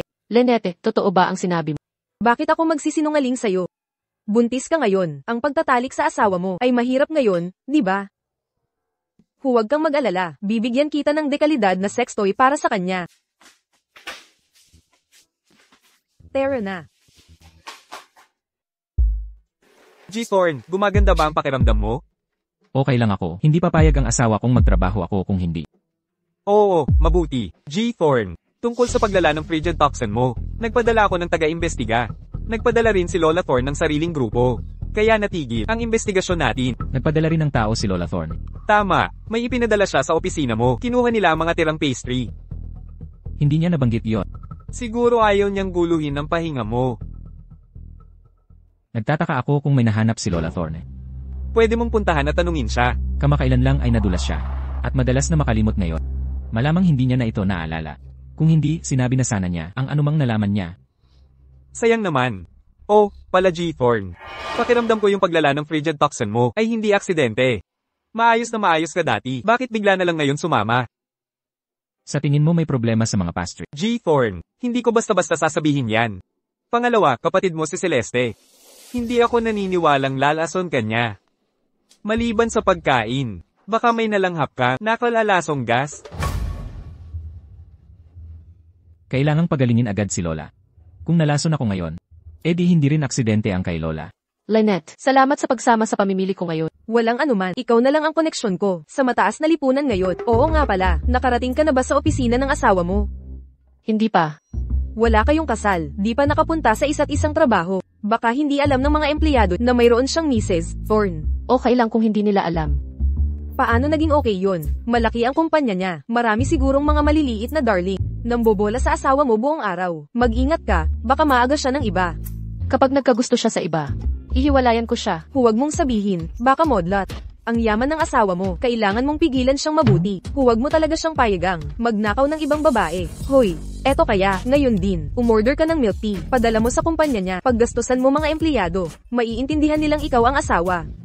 Pero para lang kay husband ang milk. Nako, huwag kang kuripot, makinig ka sa akin, siguradong masaya ka. Sige, bibili na ako.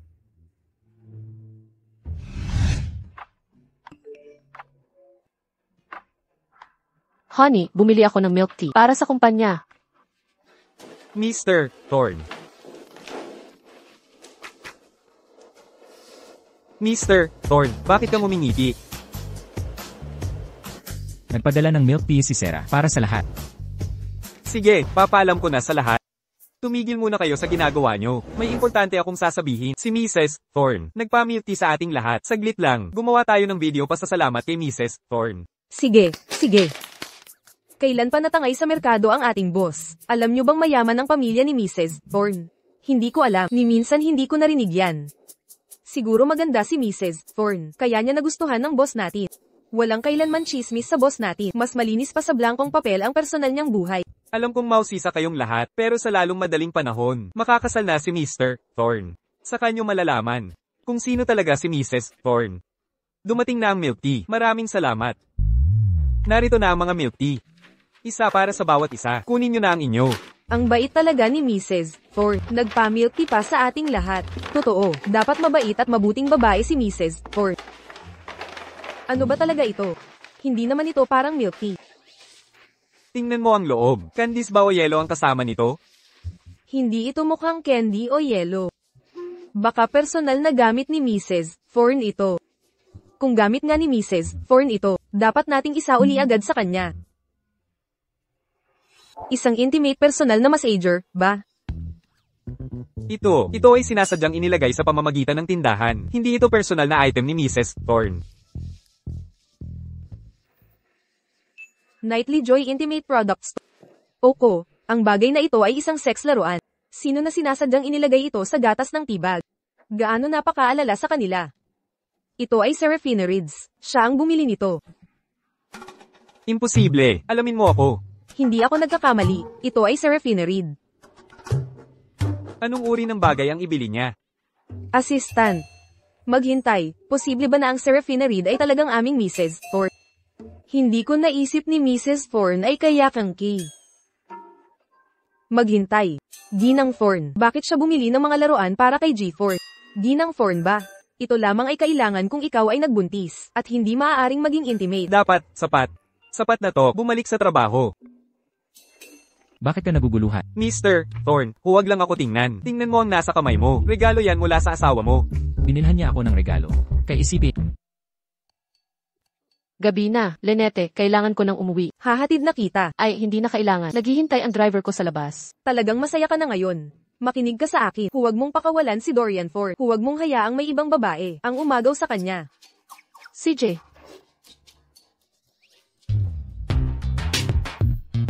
Nasaan ang mga sextoy ko? Wala na silang lahat. Nung nag-iimpake ng milk teas, Hindi kaya na ilagay ko sila sa mga bag. Hindi kaya nagkataon lang. Bakit hindi mo tawagan ang asawa mo at tanungin? Ako ba? Hindi ko talaga kaya. Lynette, pwede bang magpanggap na hindi ko to binili? Kung maniniwala ang asawa mo. Nandito ka na. Asawa, bakit ka umuwi ng maaga? May nangyari. Kaya bumalik ako. Anong nangyari? Binilhan mo ba ako ng regalo? Hindi talaga. Wala akong binili, promise. Ano to? Ano ba yan? Ano yon? CJ, huwag kang magpanggap totoo. Linalagdaan ang pangalan mo dito sa resibo. Alam ba ng mga kasamahan mo sa trabaho to? Pero dahil bagong kasal tayo, dapat maintindihan nila. Di ko kayang harapin ang kahit sino pagkatapos nito. Huwag kang mag-alala. Di sila maglakas loob mangutya sa'yo. Pero tatawanan nila ako sa isip nila. Bahala sila sa iniisip nila. Kung di ka nahihiya, sila ang mahihiya. Asawa, ang galing mong mag-alo. O sige nga, sino kasama mo mamili kanina? Kasamahan ko sa klinik ng tradisyonal na medisina. Ah, gets ko. Siya nagpabili sa'yo nito, di ba? Pinagsabihan niya akong hawakan kang mahigpit. Marami siyang praktikal na payo na Sarah, kahit di mo ako hawakan, hahawakan kitang mahigpit.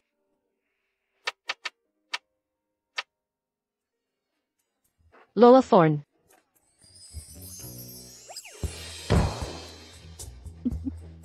Umupo ka, maupo ka. Naku, Dorian. Kailan niyo ba ni Sarah ikakasal? Lola Thorne, gusto ko sanang hintayin mga anak si Sarah, saka na tayo magpakasal. Huwag nang maghintay. Tingnan mo ako, isang supot na buto na lang ako. Di ko talaga alam kung gaano pa ako katatagal mabuhay. Dorian, makinig ka kay Lola Thorne. CJ. Nanay, ako ito.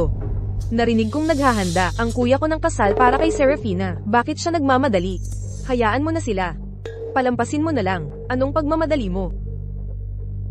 Tama si nanay. Hiling na ang kuya mo kay Serafina.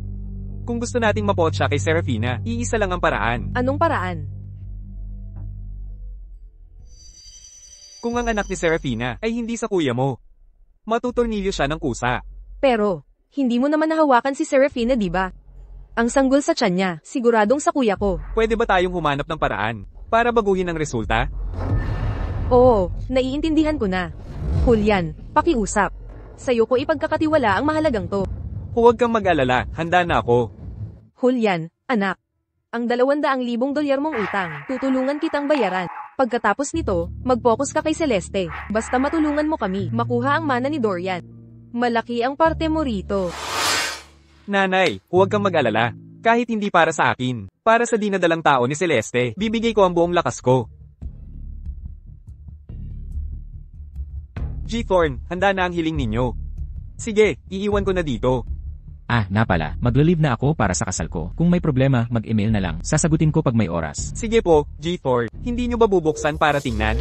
G. Thorne, hindi mo ba bubuksan yan? Hindi na kailangang tingnan ngayon. Naniniwala akong magiging katulad ng inaasahan ko ang resulta. Sige, naiintindihan ko.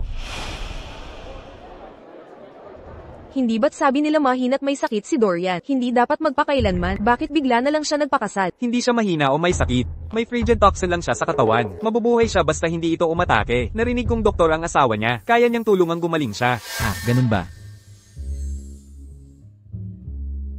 Ang ganda ng bride. Kung ako si Dorian, papakasalan ko rin siya. Talaga nga, bagay na bagay sila. Kaya pala nagmadaling magpakasal. Masakit sigurong makita ang ex-girlfriend mo. Magpakasal sa mayamang lalaki, di ba? Celeste, huwag mong isipin yan. At hindi magtatagal yabang ni Serafina. Tungkol sa plano ngayong araw, hindi dapat mabaygo ito. Baka tayo pa ang maapakan niya. Huwag kang mag-alala, nakahanda na ako. Nay, tingnan mo gaano sila kabagay. Siyempre. Maganda ang napili kong manuga. Inay, naalala mo palang ikaw ang pumili kay Serafina. Maayos ang alaala ko. Ano ang problema? Naalala mo ba nang ikaw ay mahulog? Ang pangyayaring iyon, hindi ko na maalala. Tumatanda na ako, hindi na katulad ng dati ang alaala. Ayos lang iyan, inay. Masunurin naman si Dorian sa inyo. Magpahinga na lang kayo at mag-enjoy. Inay, ang sanggol sa sinapupunan ni Serafina. 3 buwan na ngayon, di ba? Pwede na nating iPad na test kay Dorian. Hindi Hinding-hindi ako makikialam sa kanilang mga gawain. Kung gusto ito ni Dorian, hayaan mo siya. Sige, hindi ka pa rin gumagaling, kaya huwag ka nang makialam sa mga bagay na ito. Dorian, ngayon ang araw ng iyong kasal, kay Sarah. Sa normal na sitwasyon, dapat nagbibigay ako ng congratulations, pero bago ang seremonya, may dapat akong ipaalala sa iyo. Ano ang problema? Dapat kang magpa-paternity test sa sanggol sa sinapupunan ni Sarah. Paano kung hindi iyo ang sanggol? Pakakasalan mo pa rin ba siya? Diyos ko, buntis ang nobya, hindi ba baog si Dorian? Naalala ko rin ang balitang iyon, sabi nila ang House of Thorn ay laging naghahanda kay Celeste bilang tagapagmana. Pinag-aral pa nila siya ng doctorate. Ngayon buntis na ang nobya. Sino ba talaga ang ama ng bata? Raththorn, hindi ko inaasahang maalala mo ito. Pero dahil nabanggit na ito, sa harap ng pamilya at mga kaibigan, kailangan kong sumailalim sa pagsubok. Paano ko mapatutunayan ang kalinisan ko at ng anak ko? Sarah, hindi kita tina-target. Kung talagang anak ni Dorian ang sanggol sa sinapupunan mo, hindi ka dapat magalit. Hindi ako galit. Mabuti naman, Dorian, hindi mo ako masisisi sa panghihimasok ko. Napaka-considerate mo sa akin. Syempre hindi kita masisisi. Si Dr. Adams ang pinagkakatiwalaang doktor ng iyong lola at ikaw, kaya hayaan nating kumuha ng sample si Dr. Adams. CJ. G. Thorn, gagamit ako ng pinakabagong teknolohiya para makuha ang resulta ng paternity agad. Sisiguraduhin hindi maabala ang kasal ninyo. Mabuti.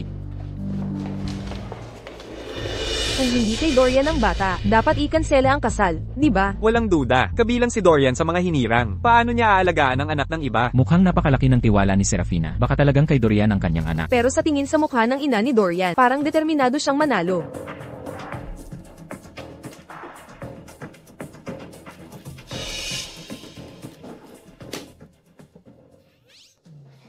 Sarah, taos-puso akong humihingi ng tawad. Nahuli ako. Napakalawak pala ng lugar na ito para talagang maze. Ang tagal bago kita natagpuan. Okay lang, di pa nagsisimula ang kasal. Regalo para sa kasal. Maligayang araw ng kasal sa inyo. Salamat. Ito na ba ang asawa mo? Ang gwapo nga niya talaga. Akala ko talaga matanda na siya. Di ko inasahang ganito siya kabata. Talagang napakagwapo niya. Di ba yan ang tandang ex-boyfriend mo? Magpapakasal na sila ni Celeste. Huwag kang mag-alala. Simula ngayon, ikaw na ang biyena nila. Mapapangibabawan mo sila. Bakit hindi pa nagumpisa ang kasal nyo? Ang anak ko ay sumailali sa paternity test kasama si Dorian. Naghihintay kami ng resulta. Bakit sa kasal pa kayo gumawa ng paternity test? Bakit hindi nyo ginawa bago ang kasal? Paano kung may problema sa resulta? Hindi ba kayo magkansela ng kasal? Imposibleng mali ang resulta. Talagang anak ni Dorian ito. Masarap ang pagkain doon. Sige, pupunta ako. Lumabas na ang resulta. Ginoong Thorne, handa na ang resulta. Serafina, akala mo ba kung wala ako, makakapag-asawa ka sa mayamang pamilya? Nakakatawa talaga. Hindi kita hahayaang. Apak-apakan ako. Bakit kakaiba ang tingin sa akin ni Easy Adams? May problema ba sa resulta? Dorian, bilisan mo at buksan. Kung anak mo ito, ituloy natin ang kasal. Huwag mong ipagpaliban ang swerteng oras. Paano kung hindi? Kung hindi anak mo ito, kanselado ang kasal na ito. Handa ka bang magpalaki ng anak ng iba? Tatawanan ka ng lahat, at uutsa ka ng angkan nating fort. Tama ka. Kung gayon, bilisan mo at buksan. Naghihintay ang lahat.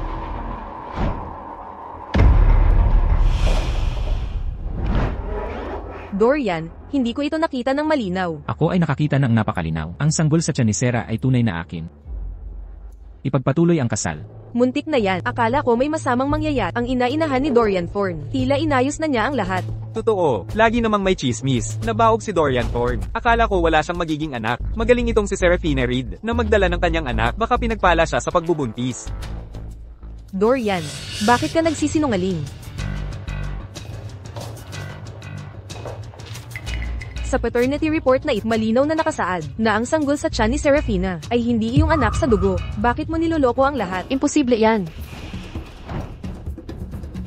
Wow, si Dorian Thorn, para sa reputasyon niya, tatanggapin ang anak ng ibang lalaki. May fetish ba siya sa mga lalaking dayaan? Ang anak ko ay hindi kay Dorian Thorn. Paano ito nangyari? Nakita ninyo lahat yun, di ba? Aminado si Serafina mismo. Ang sanggol sa kanyang sinapupunan ay walang kinalaman kay Dorian.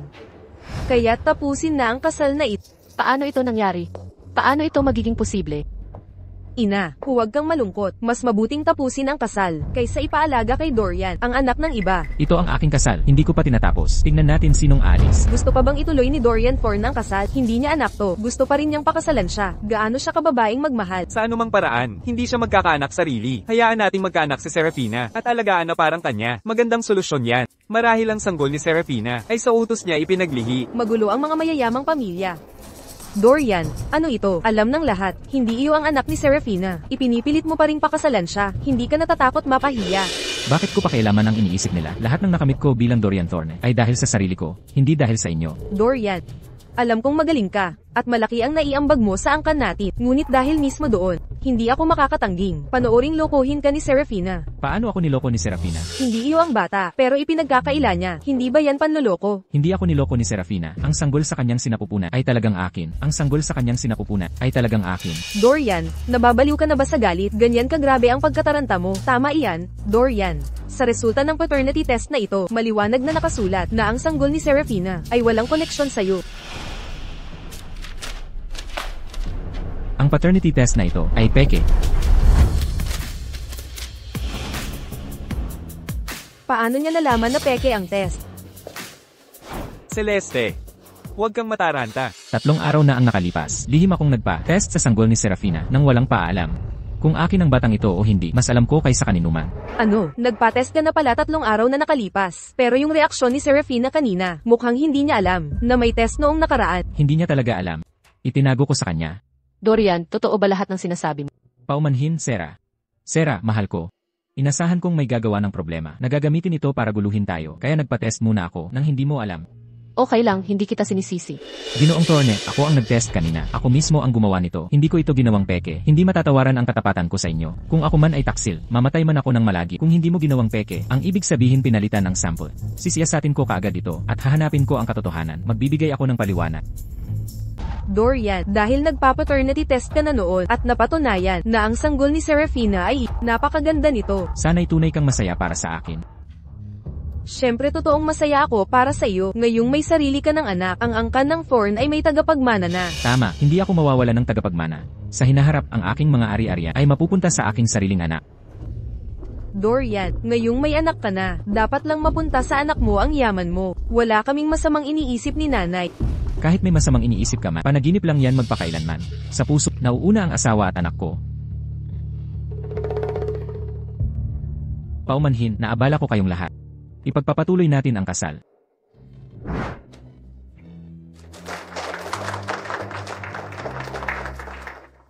Sinira mo na naman ang plano. Paano ko malalaman na magpapatest si Dorian? Tuso talaga si Dorian. Huwag ninyo siyang sisihin. Sino mag-aakalang may planong reserba si Dorian? Malamang matagal na tayong pinag-iingatan ni Dorian. Siguro yung taksil na Serafina ang nagbubulong kay Dorian. Ano nang gagawin natin? Hayaan muna nating magmalaki siya. Tingnan natin kung kaya niya ipanganak yang sanggol na yan. Ngayon, lalagyan na ng singsing ang nobya.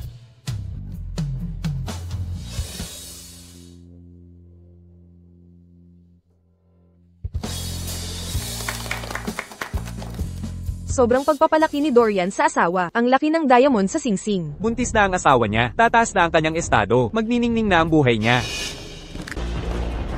Huwag mo na akong istorbohin. Nawala na ang karapatan ko sa mana. Wala kang mapapala sa pagsama mo sa akin. Celeste, dala mo ang anak ko. Kahit hindi mo mamanahin ang yaman ni Dorian, hindi kita pababayaan. Pero wala na akong respeto sa'yo.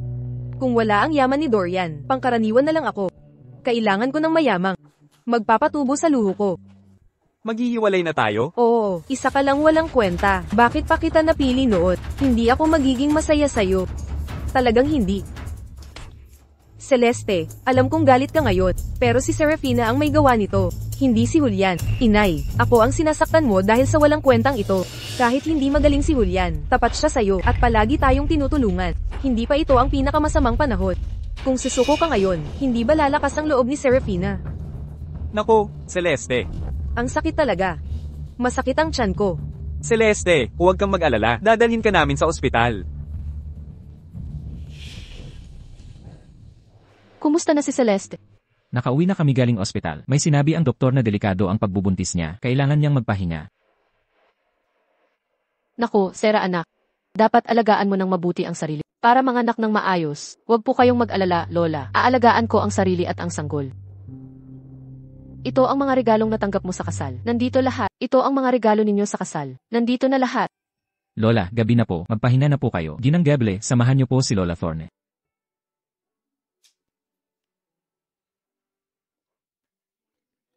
Sobrang saya mag-unbox ng regalo. Dorian, mauna ka ng maligo. Sunod na lang ako.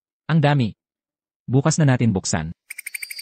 Ang saya-saya ko. Ayoko talagang magpahinga. Sige na, buksan mo na. Maliligo na ako. Babalik ako pagkatapos.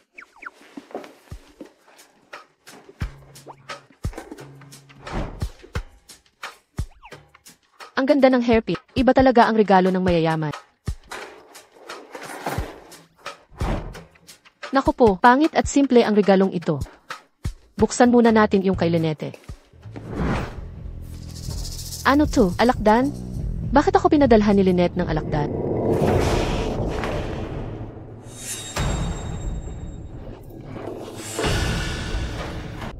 Hoy, Sarah. Anong nangyari? Nakagat ako ng alakdan. Alakdan talaga? May alakdan sa Nasa kahon ng regalo. Galing sa kaibigan mo? Di ko alam ang balak niya. Tatawagan ko siya mamaya. Nagkakulay na ang suga, nakamamatay ang alakdan.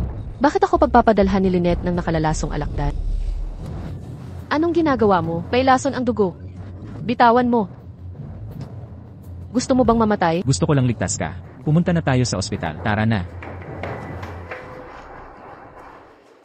Nay, hating gabi na. Bumalik na kayo't magpahinga. Labis ang kaba ko. Nagtagumpay kaya ang plano.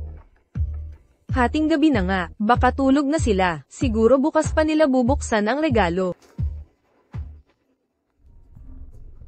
Anong nangyari? Ang driver ng pamilyang Thorne, naghatid kina Dorian at Serafina sa ospital. Sige, naiintindihan ko. Bantayan mong mabuti sila. Ay update mo agad ako sa anumang mangyari. Napaniwala na nating lahat si Serafina. Nanay, ang galing-galing mo. Ginang, Thorne, yung alalay na may lason, makakapagpalaglag kay Serafina, di ba? Siyempre, kahit mawala ang lason ng alalay, may iwan pa rin ang konting lason sa katawan niya. Pagkatapos, kahit mapanatili niya ang sanggol, isang tanga ang isisilang niya. Nasisiyahan ako sa iniisip kong, magsisilang siya ng tandang anak. Hindi ba ito malalaman ni Dorian? Hindi. Inilagay ko ang alalay sa lugar na walang CCTV. Kahiyong maghinala si Dorian Thorne. Wala siyang mahahanap na ebidensya. Nanay, huwag kang mag-alala. Kapag nakuha ko na ang mana ni Kutit, iyakin kong maalagan kita ng maayos. Ngayon, magpagaling ka muna, at huwag ka nang magalit kay Julian. Dorian, huwag kang mag-alala. Mabubuti ako. Doktor, ano na ang kalagayan ng asawa ko? G. Thorne, bagamat may lason ng alalay, hindi naman lubhang naapektuhan ng misis mo. Doktor, makakaapekto ba ang lason sa sanggol ko? Ang konting lason na ito, hindi makasasama sa sanggol. Doktor, nang malason ako, hinigop ng asawa ko ang lason. Pakitingnan mo siya. G. Thorne, nalason ka pala. Dorian, Hoy, Sarah, hating gabi na, hindi ka pa ba natutulog? Lynette, yung regalo mong pantigas ng kasal, makamandag na alakdan ba iyon? Makamandag na alakdan, bakit ko ipapadala sa'yo iyon? Saan mo nakuha ang ideyang iyan? Nang buksan ko ang kahon mo, may nakita akong makamandag na alakdan. Ano? Ang ipinadala ko ay mabangong supot, na minanumano kong tinahi, puno iyon ng pampakalma at pananggalang na halaman. Imposibleng makaakit iyon ng makamandag na hayop. Pero walang supot na nakita. Na-i-trade siguro ang regalo. Malamang iyon nga ang nangyari. Sarah, okay ka lang ba? Hindi ka naman natuka, di ba? Ang pumalit sa regalo, gusto talagang saktan ka, gamit ang alakdang iyon. Buti na lang okay na ako. Pero nasobrahan sa lason ang asawa ko. Grabe na ba? Tumawag ka na ng pulis. Kapag tumawag ako ng pulis, mabibisto lang ang salarin. Lynette, anong halaman ang nasa supot na ipinadala mo? Gusto kong malaman kung magagamit ko ang supot para makilala ang salarin. Kahapon pa lang ay malusog ang apong ko. Paano bigla-bigla na lang siyang nagkasakit? Inay, huwag kang mabahala, matatag si Dorian, makakalampag siya sa pagsubok na ito. Maraming beses na siyang nag-iko, at laging nakakabalik na tama si nanay. Lola Thorne, huwag mag-alala, bukod sa pagligtas sa kapatid ko, kailangan din nating hanapin ang may sala para maparusahan. Sino ang may gawa kay Dorian? Walang iba kundi ang matalik na kaibigan ni Serafina, si Lynette Frost. Siya ang matalik na kaibigan ni Sarah, di ba? Anong motibo niya para saktan sina Sarah at Dorian? Lola Thorne, alam mo naman, nagseselos talaga ang mga babae. Karaniwang tao lang ang kaibigan niya. Naiinggit siya ng mapang-asawa ni Serafina, ang isang prominenteng pamilya, kaya gumawa siya ng masamang plano. Napakamasama at tuso ng babaeng yon. Tawagin natin ang pulis para arestuhin siya. Kung may mangyari man sa kapatid ko, hindi ko siya patatawarin. Doktor, pakisabi mo sa akin, kumusta na ang kalagayan ng apo ko? Madam, mas malala ang kalagayan ng apo mo kaysa sayo noon. Nakapasok na sa kanyang nerves ang mga lason. Baka hindi na siya makabangon habang buhay. Doktor, sinasabi mo ba na koma na si Dorian? Opo, tama po. Ayos, nakoma na si Dorian Ford, at na-hospital ulit si Serafina. Tamang panahon para agawin ang kapangyarihan. Salamat, Doktor. Ma, umuwi na po kayo't magpahinga. Tatawag ako ng mga internasyonal na eksperto para tingnan kung mapapagaling si Dorian. Naku, apo ko. Ano ang nangyari sa kanya? Nasaan ngayon si Sarah? Kailangan kong puntahan agad si Sarah. Maria, tungkol sa kalagayan ni Dorian, huwag muna natin sabihin kay Sarah.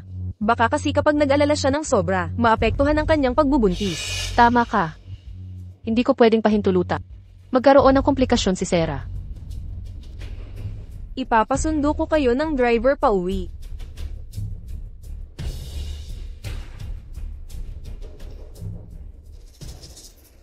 Napakagandang balita ito. Nasa panig ko ang langit. Nakoma na ang kapatid kong lalaki. Wala nang sumusuporta kay Serafina. Nasa ating mga kamay na siya, di ba? Exact. Oo, samantalahin natin itong pagkakataon para paalisin si Serafina sa tahanan ng Thorns at kunin din ang mana ng kapatid mo. Diretso tayo sa kwarto ni Serafina. Ipapakita natin kung sino ang may hawak ng kapangyarihan dito. Ang yabang ni Serafina ngayong nagkandapilay ang kapatid kong lalaki. Gusto kong makita kung magagawa pa niyang maging mayabang. Tara na. Nasaan si Serafina? Mali yan. Kaninang umaga ko pa siya dinalaw. Nakahiga siya rito na may suksok na ivy. Baka nakalabas na siya. Tatanungin ko ang doktor. Nurse, nasaan yung pasyente sa kwartong ito? Bakit siya nawala? Kanina lang nandito siya sa kwarto. Baka pumunta lang sa CR. Julian Vance, anong ginagawa mo dito? Akala ko nakalabas ka na. Alam mo bang si Dorian Thorne ay naging pasyenteng coma na? Narinig ko yan. Eh ano naman? Akala mo nakahanap ka ng malakas na sandigan. Pero pagkalipas lang ng ilang araw, bilang asawa ng mayaman, bumagsak na ang suporta mo. Mahirap siguro yang harapin, ano? Koma lang si Dorian, hindi patay. Hindi pa siya asawa pa rin niya ako. Serafina, nangangarap ka pa rin dito. Hindi na majay gising ang kapatid ko habang buhay siya. Wala na siyang pinagkaiba sa patay ngayon. Sino ang nagpahintulot na kausapin mo ako ng ganyan? Nang ahas kang paluin ako. Inisumpa mo ang kapatid bilang asawa niya, malibang turuan kita ng leksyon. Nakarating na sa kama si Dorian Thorne. Akala mo pa bang mapoprotektahan ka niya? Kung mangangahas kang galawin ang anak ko, hindi kita palalampasin. Lynette, sa inamoy mong supot na ibinigay, anong halaman ang laman nito? Gagamitin ko ito para mahanap ang nasa likod ng pagpapalit. May Ghostman, Canela, Mugwort, at 7 kulay na mika. Ang supot na iyon, kapang sinisikatan ng araw, magniningning ng makulay na kinang. CJ, ang makulay na kintab sa kamay niya ay 7 kulay na mika ni Lynette. Siya ang nagpalit ng mga regalo. Bakit ako tititigan ng ganyan? May malibang nasabi ako. Ayan, Thorne. Sinabi lang ni Celeste na ang kapatid niya ay parang patay na. Ganoon din ba ang paniniwala mo? Si Celeste ba ay nagkakamali sa sinabi? Koma na siya. Wala pa akong narinig na tao na nakagising sa pagkakoma pagkatapos mabalik. Ano naman kung koma siya? Asawa ko pa rin siya at ama ng anak ko. Huwag mo siyang kahabagan kung ayaw, pero tigil na ang panunukso rito. Serafina, hindi mo naman akalain na mapapasayo ang mana ni Dorian, hindi ba? Ayan, Thorne. Hindi pa patay ang asawa. Bakit minamadali ninyo ang kanyang mana? Serafina, mahal ko. Ang yabang mo talaga. Nakatatanda si Ginang Thorne sa'yo. Huwag mo siyang pagtugtugin. Hindi kita sinaktan. Lumaki ang apog mo, ha? Gusto mo pa ring tapakan ako? Wala ka bang salamin? Tingnan mong mabuti ang nagawa mo sa sarili mo. Alipin ka lang ng babae, kawawa kang manyakis. Kahit biyuda pa ako, mas mahusay ako. Celeste, gusto ko siyang sampilin. Sige lang. Ako ang bahala sa kahit anong mangyari. Sige. Serafina, makinig ka. Mamamatay ka ngayong araw na ito. Ano ba talaga ang gusto ninyo sa akin?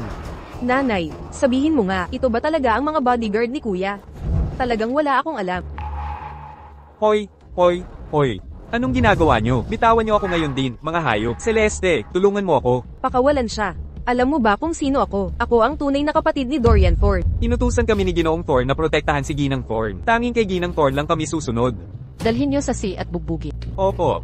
Celeste, tulungan mo ako. Julian, tigilan mo. Huwag kang pupunta. Buntis ka. Mag-ingat ka. Baka madisgrasya. Si Julian ang nobyo mo. Hindi nila ito papatayin. Pero direktang paghamak ito sa akin. Kayong mga tampalasan. Ang pagtrato ni Serafina kay Julian ay paglapastangan sa ating dalawa. May sarili na siyang mga bodyguard ngayon. Umalis na tayo.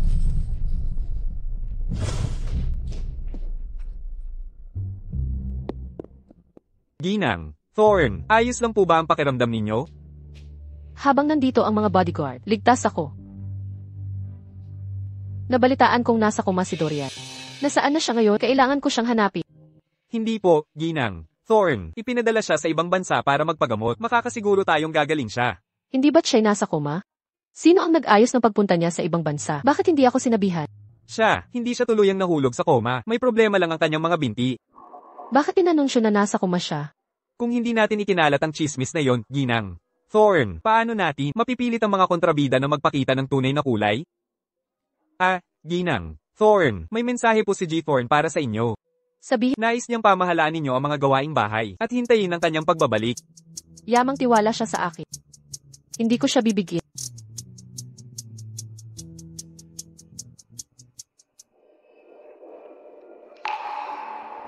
Yang kontrabidang si Serafina. Ginanito ka ng pagbugbog. Naniniwala akong ito'y sinadyang paghihiganti sa atin. Celeste, mahal ko, ikalawa ko ng pagbugbog ito. Bago tayo naging magkasama, hindi ko naranasan ang ganito. Julian Vance. Ano ba talaga ang ibig mong sabihin? Hindi mo ba naiintindihan? Akala ko kapag kasama ka, hanggat ang buhay ko, at makakasama sa mga elite. Pero ano ang resulta? Wala pa namang resulta, di ba? Ang kapatid ko ngayon ay nasa koma, si Serafina. Hindi siya magiging mayabang ng matagal. Ang nanay ko ay kumuha na ng abogado para tulungan tayo sa kaso. Hindi magtatagal. Wala siyang mapapala sa atin. Celeste, totoo ba ang sinasabi mo? Oo, talagang totoo ito. Kumuha ang nanay ko ng abogadong dalubhasa sa mga kaso ng pamana. Malapit na, makukuha na natin ang mana. Celeste, nagtitiwala ako sa'yo. Subalit, ang iyong mga asal sa akin nitong huli ay tunay na ikinasama ng loob ko. Celeste, huwag kang ganyan. Labis lang ang paghihirap na dinanas ko. Kaya naiambag ko na lang sa'yo. Hindi bale. Hindi kita sisihin ngayon pag nakuha na natin ang mana. Sisiguraduhin kong gaganda ang buhay mo. Binibining Thorn, may bisita sa pinto. Sino kaya iyon? Si Serafina. Ano pang ginagawa niya rito? Kahit dumating man siya, bakit ka naman natatakot ng ganito? Akin ang bahay na ito, hindi sa kanya. Mukhang may masamang balak siya.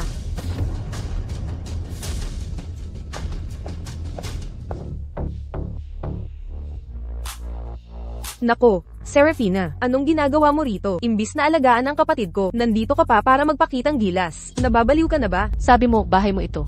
Ito ba talaga ang tahanan mo? Serafina, ano ang ibig mong sabihin? Kung hindi akin ang bahay na ito, edi sa'yo na. Tingnan mong mabuti. Kaninong pangalan ang nakasulat sa titulo ng lupa? Tingnan mabuti. Kaninong pangalan ang nakasulat sa titulong ito? Siyempre alam ko, pangalan ng kapatid ko ang nasa titulong ito. Anong gusto mong patunayan sa pagsasabi niyan? Yamang bahay ito ng kapatid mo. Kukunin ko ito pabalik ngayon. Bago dumilim, ikaw at ang nanay ay dapat umalis dito.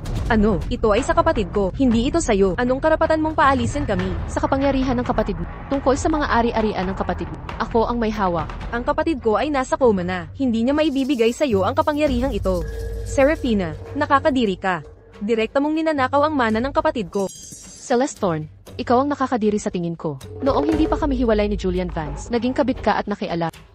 Narinig ko nagpakalantad din ang nanay mo sa pamilya. Bago pa mamatay ang ina ni Dorian, naglalagay na siya sa ama niya. Nabuking ka rin. Ginagawa mo lang ito para kay Julian. Kaya nilapitan mo ang kapatid ko at naging hipag ko para makaganti sa amin. Tama ka ng kalahat. Ayaw kita. Pero ang pagsama ko sa kanya ay tadhana mula sa langit. Sakto kaming dalawa. Wala ito sa inyong masasamang dalawa. Walang kinalaman sa inyo. Serafina, tigil. Nahuhumaling ka dahil hindi mo ako makamit, nagpakabaliw ka na. Alam niyo ba ang itsura niyo ngayon? Anong itsura? Parang dalawang nakaiinis na hayo gumagawa ng gulo saan man kayo pumunta. Ikaw, ang kapal mo. Ah, at yung matandang bruha, nasaan siyang nagtatago ngayon? Talaga, pangahas mong tinawag na bruha ang nanay ko. Pagbalik ng nanay ko, sasabihin ko. Babalik, hindi ito bahay. Mga gwardya, itapon ang gamit nila. Bakit ka bumalik? Hindi ito tahanan mo. Mga gwardya, itapon ang kanilang mga bagahe. Hinay lang, huwag hawakan ng aking bagahe. Tumigil kayong lahat dyan. Nako, Serafina. Hindi ko napansin noon. Manipulatibo ka pala. Hindi pa huli ang lahat para matanto mo yan. Talagang masama ang loob mo. Hindi man lang ako kasing lala mo. Akala mo takot akong suntukin ka? Hindi ko alam kung may lakas ka, pero ako ang mananapok sa iyo. Umusag ka. Huwag kang masyadong seryoso. Tutulungan ko si Celeste mag-impake. Duwag. Kunin mo na ang iyong gamit at umalis, o mahihirapan kang sumakay paggabi. Huwag mong isipin na sa pagpapalayas sa akin, ang buong bahay na ito ay mapapasay. Babalik ako ng walang duda. Ginagaya mo ba ang kontrabida sa karton? Iniinsulto mo ako. Lumampas ka na. Bakit ang sasakit ng mga salita mo? Eh, hindi ka pa naman namamatay. Mukhang hindi pa sapat ang aking pananalita. Celeste, hintayin mo ako, Celeste. Ma'am, kung maaari pakitingala po. Ginang Thorn, abang katulong lang po ako. Pagluluto at paglilinis lang po ang trabaho ko. Walang ibang ginagawa. Hindi po ako gumawa ng masama kahit kailan. Ma'am, nakita niyo ba itong pabango? Regalo po ito sa kasal mula sa kaibigan. Pero nawawala. Tanggapin niyo itong pera. Kung sasabihin niyo kung nasaan ang pabango, makakapagtrabaho pa kayo rito.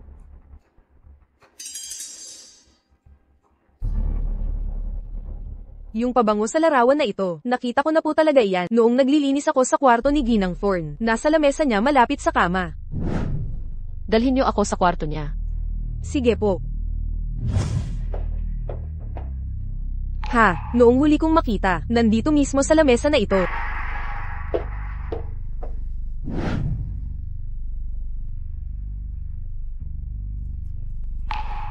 Yan nga.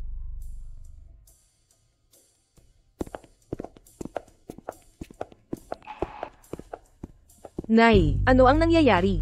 Bakit kayo pinalayas? Si Serafina. Dumating sa bahay na may titulo ng lupa, sabi para daw kay kuya. Tapos pinalayas kami pareho. Hindi ba't si Dorian Thorn ay nasa coma? Paano siya makakapagdesisyon? Si Serafina ang may gawa nito, gusto niyang agawin ang mga ari-arian ng mga Thorn. Ginang Thorn, kung ganun po pala, huwag po kayong matakot. May paraan po ako para tulungan kayo na makuha ang mga ari-arian ng mga Thorn. Ginang Thorn, masama ito, kinukuha si Lola Thorn. Sino ang kumuha kay Lola Thorn? Ang may bahay na ina ni G. Thorn ang kumuha sa kanya. Hindi ako nang ahas magtanong ng detalyado. Mula nang mahulog si Lola Thorn, hindi na maayos ang kanyang pag-iisip. Nag-aalala talaga ako na may masamang mangyari sa kanya. Huwag kang mag-alala. Pinalayas ko sila sa bahay. Ngayon, dinala nila si Lola Thorne. Malamang na gusto nila mamagitan si Lola para sa kanila.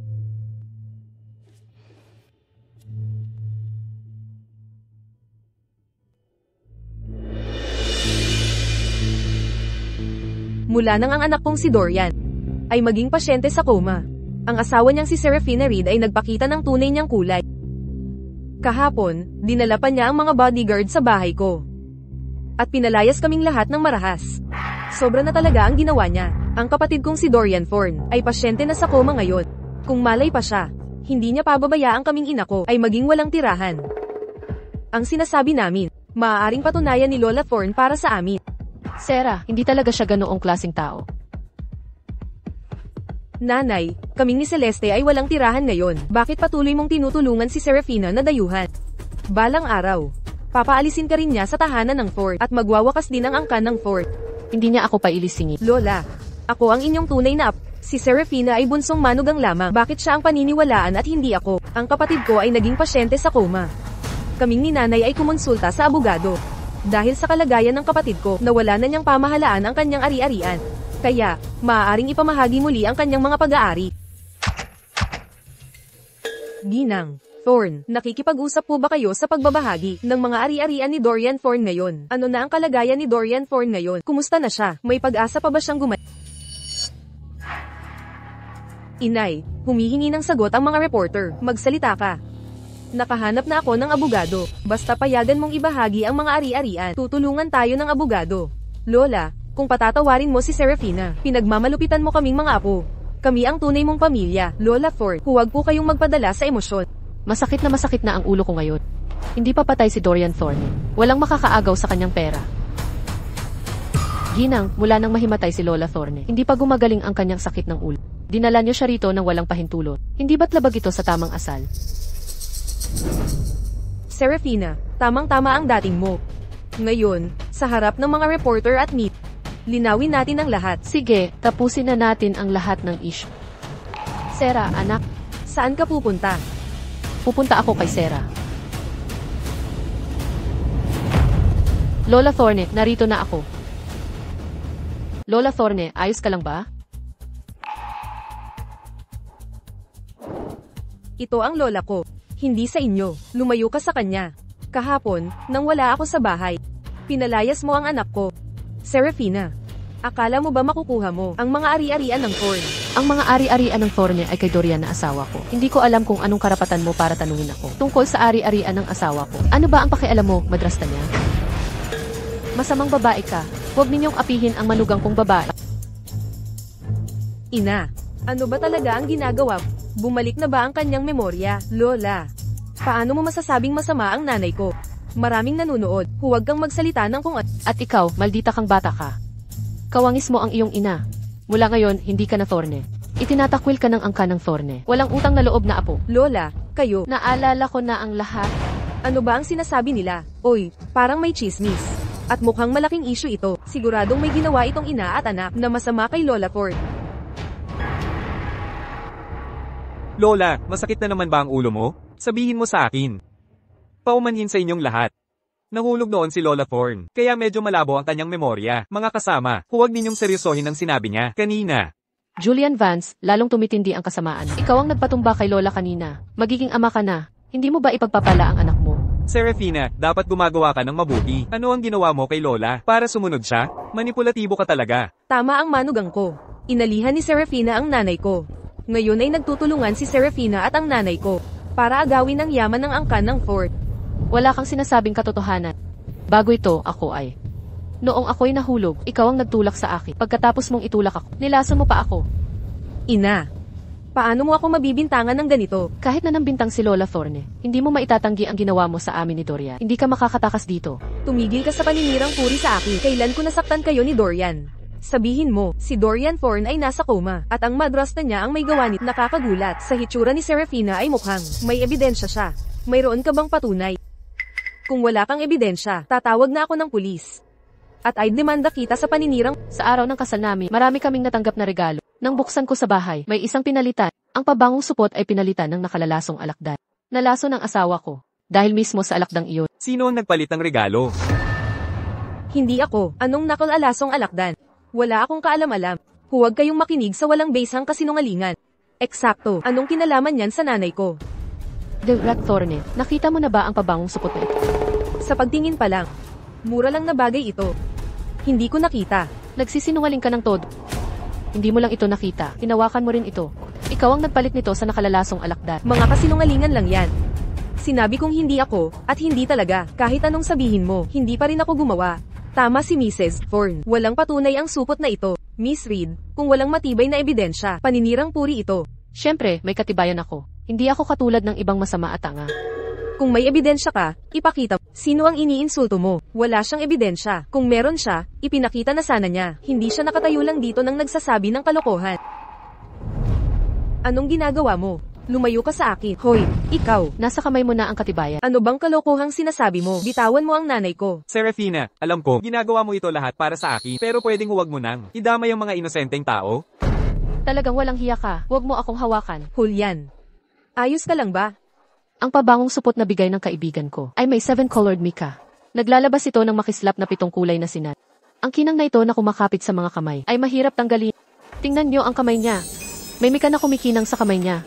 Diyos ko po, may espesyal na kinang ang kamay ni Mrs. Thorne. Kumikislap talaga. Ang liwanag. Ito ang kinang ng Mika. Mukhang totoo ang sinabi ni Miss Reed. Pinalitan niya ang Reg along wedding kay Miss Reed. Kaya naging coma si Dorian Thorne. Masama ang balak ng babaeng ito. Pinapahamak niya ang anak ng asawa niya.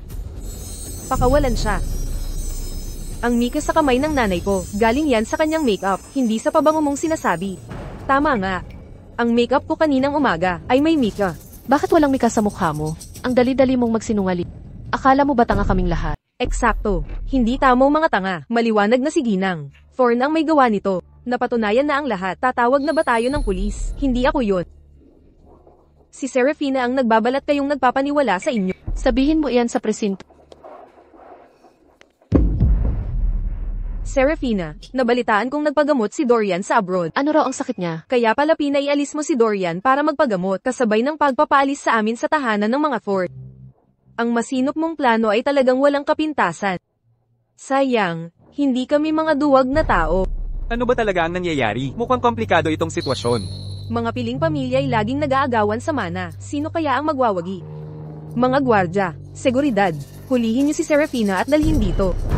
Hoy! Ikaw, ano ba ang ginagawa mo? Bitawan mo ako ngayon din. Serafina, akala mo ba ikaw lang may bodyguard kaya rin namin magpa-bodyguard?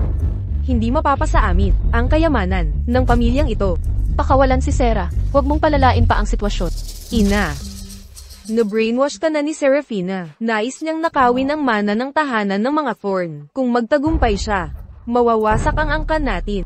Hindi ako na-brainwash. Malinaw ang isip ko. Ikaw ang laging nagnanais sa buong mana ni Dorian. Noong may karamdaman si Dorian, sinabi niya, naiiwan niya ang mana kay Celeste pagkalipas niya. Pero ngayong nag-asawa na si Dorian at nagkaanak na, hindi na maaari mapunta sa inyong mag-ina ang mana na ito. Kaya't gumagawa ka ng masasamang plan para mapalaya si Dorian. Kaya yun pala ang totoo. Sa suporta ni Lola Thorn, makukuha niya ang mana ng mga Thorn. Si Lola Thorn, ginagawa siguro to para sa anak ni Serafina, di ba? Dugo namang Thorn ang pinag-uusapan. Mga bodyguard, ngayon din. Wala siya sa tamang pag-iisip. Bilisan niyo, dalhin niyo siya. Ikaw, pangahas kayong gumawa nito.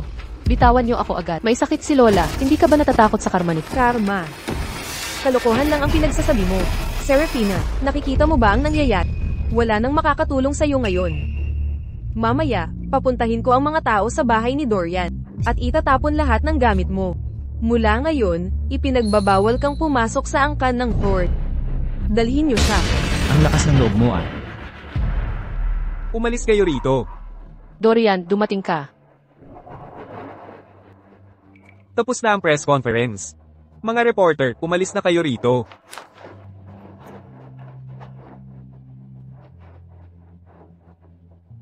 Dorian, bakit ka talaga na parito? Hindi ka ba dapat nasa koma? Pasensya na po, Lola, sa pag-aalala nyo. Pinapanggap kong nasa koma ako para mabisto ang mga kumakalaban sa amin ni Sarah. Buti naman at okay ka. Dorian, ang alakdan ay gawa ng madrasta. Hindi lang ako ang target niya, pati si Lola pinag-initan. Huwag mong palalayasin ang babaeng ito. Dorian, huwag mong pakinggan ang kanyang kalokohan. Sinisiraan niya tayo para tayo magkalayo. Nasa bingit ka na ng kamatayan. Arugante ka pa rin. Tingnan natin sino maniniwala sa'yo ngayon. Lola Thorn, pumanaw na ang aking ama. Kung papatayin mo rin ang nanay ko, mawawalan na talaga ako ng magulang. Ayaw mong maging ulila. CJ, edi samahan mo sila sa pagkamatay. Lola Thorn, bakit ganito kakabalas? Apo mo ako. Walang utang na loob kung alam ko lang na ganyan ka. Hindi kita pinanganak sana. May sasabihin ka pa ba? Ako lang ang may kagagawan ng lahat. Wala itong kinalaman kay Celeste. Bata pa siya. Hindi niya alam ang tama. Gusto mong panagutan ng lahat. Ako lang ang nagplano. Sumusunod si Celeste sa akin mula noon. Ginagawa niya ang lahat ng utos ko. Inosente siya, nanay. At saka, buntis siya. Ipagkaloob mo ang buhay niya. CJ, pagbibigyan kita. Dorian, bigyan mo sana ako ng pagkakataon na magbago. Kahit na stepmother lang ako, asawa pa rin ako ng ama mo. Tanungin mo ang ama ko sa puntod. Kung papayag siya, muntik mo nang patayin pamilya ko. Hindi kita patatabihin. Pulis na. Sumama ka. Inay, nanay, huwag kang aalis. Inay. Tanga, patay na ang nanay mo. Susunod ka lang sa kanya? Magpapakamatay ka? Tinawag mo akong tanga. Siyempre, ano ka pa kundi isang tanga? Dating mayaman na dalaga, ngayon ay palaboy. Mas kaawa-awa ka pa kaysa sa akin. Nagsisimula ka na bang manghiya sa akin? Oo, kinamumuhian kita. Dati, ipinagyayabang mo ang kayamanan mo. Sinasaktan o iniisigaw mo ako. Nagmamakaawa akong parang aso dati. Ngayon ikaw naman ang magpakababa. Hintayin mo ako, Julian. Huwag kang umalis. Pag umalis ka, paano na kami ng anak natin? Sarah, mahal ko. Pasensya na at nagpaalala kita. Hindi mo kailangang humingi ng tawad. Ako ang dahilan kung bakit ka napasama. Ano ang nangyari sa binti mo? Hindi pa ako makakatayo, pero may pag-asa raw na gumaling, sabi ng doktor. Huwag kang mag-alala. Hindi ako mananatili sa wheelchair na ito. Kahit habang buhay kang nasa wheelchair, hindi kita pababayaan.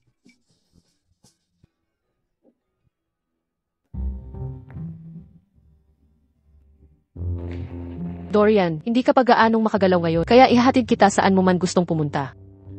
Sa opisina. Sasama ka ba sa akin? Sasamahan kita. Sige, pero buntis ka. Ayokong mapagod ka ng sobra. Sisikapin kong gumaling ng mabilis para makabalik sa normal. CJ.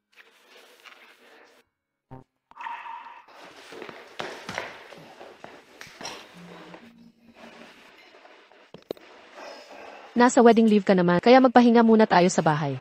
Sayang at hindi kita masamahan sa honeymoon. Hindi naman sayang. Buntis ako ngayon, kaya hindi praktikal ang malayong biyahe. Mas mainam na sa bahay lang tayo. Sige, kung gano'n. Thorn, tungkol sa nakaraang paternity test, may bago sa investigasyon. Sino ang nanggulo nito? Yung assistant ko, pinalitan niya ang blood sample mo. Kaya hindi tumugma ang paternity test result. Assistant mo. Sino ang nagbayad sa kanya? Wala siyang tinanggap na pera. Ayon sa kanya, utod ng girlfriend niya ito. Sino ang girlfriend niya? Bakit ako ang target niya? Pareho lang ang girlfriend niya sa kapatid mong si Eva Reed. Anong saklap naman? Talagang hindi kami magkasundo ni Eve. Pero hindi ko inasahang sisirain niya ang kinabukasan ng boyfriend niya para lang sa akin. Napakakitid ng utak ng babae niya. Tinanggal ko na ang assistant ko at iniulat ko na siya. Malamang makukulong siya ng matagalan. Nararapat lang sa kanya yan. Kung hindi nagsagawa ng paternity test si Dorian, nasira sana ang kasal natin. Kasalanan ko rin na nagtiwala ako sa maling tao. Muntik ko nang sirain ang relasyon niyo. Bilang bayad puri, Thorn. Gagamutin ko ng libre ang binti mo. Sisiguraduhin kong gagaling ito ng lubusan. Sigurado ka ba? Dati kang baog. Ako ang gumamot sa'yo, di ba?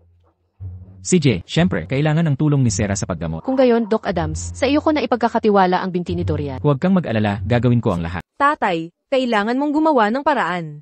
Nahuli ang boyfriend ko. Kung hindi mo siya mailalabas, sisira ang buong buhay niya. Paano ko siya ilalabas? Naghahanap kayo ng gulo. Hinamak niyo si Dorian Thorn. Hindi ko sinasadya yun. Gusto ko lang mapahiya si Serafina. Sino bang akalaing may plano si Dorian at nagpadana test ng maaga, kaya nahayag ang plano niya? Sarili mong problema to, wala akong magagawa. At saka, wala na kaming relasyon ni Serafina bilang magama. Kahit magmakaawa ko, hindi siya papayag. Subukan mo lang, tatay. Baka naman pumayag si Serafina. Isipin mo, nakaangat na siya bilang may bahay ng mga Ford. Kapag naayos nyo ang relasyon, sigurado ang kinabukasan natin. Ayusin ang relasyon, mabuti pang managinip ka na lang. Sa panaginip, posible ang lahat. Tatay, kung ayaw mo, ako na lang. Sige, subukan mo. Huwag ka lang iyak sakin pag nasaktan ka. Kailangan kong pumunta. Ilalabas ko siya. Hay naku. Robert, wala ka bang magagawa para makipag-ayos kay Serafina? Lubog na tayo sa hirap, samantalang yumayaman siya. Hindi ka naiinggit. Naiinggit ako, pero anong magagawa ko? Noong kailangan niya, tinulungan ko ba siya? Ngayong mayaman na siya, lalo na niya akong lalayuan. Bakit ka nandito? Serafina, pwede ba paalisin mo muna ang mga bodyguard mo? Hindi pwede yan. Buntis ako, at marupo. Pag umalis ang mga bodyguard ko, paano kung saktan mo ako? Serafina, hindi ako pumunta dito para makipag-away. Bakit takot ka sa mga bodyguard ko? Huwag mo akong galawin, hindi ka gagalawin ng mga bodyguard ko. Sige, Serafina, nakikiusap ako sa nakakulong ang boyfriend ko. Nakulong ang boyfriend, ano nang kinalaman ko dyan? Kung papatawarin mo siya, pakakawalan siya. Bakit ko siya patatawarin? Pero Serafina, kapatid kita. Ivy Reed, nung kayong magkasintahan, ang pilit niyong itinatangka sa akin. Bakit di mo naalala na kapatid kita? Nauto lang kami. Lumapit si Julian Vance sa akin. Pinagsabuat niya ako laban sa'yo. Nangako pa siya ng malaking pabuya. Humanap ka ng tulong kay Julian Vance. Pareho naman kayong nagkakasabwat. Hindi nga kayang protektahan ni Julian Vance ang sarili niya. Paano niya pakakawalan ang boyfriend ko? Ivy Reed, wala ka bang hiya?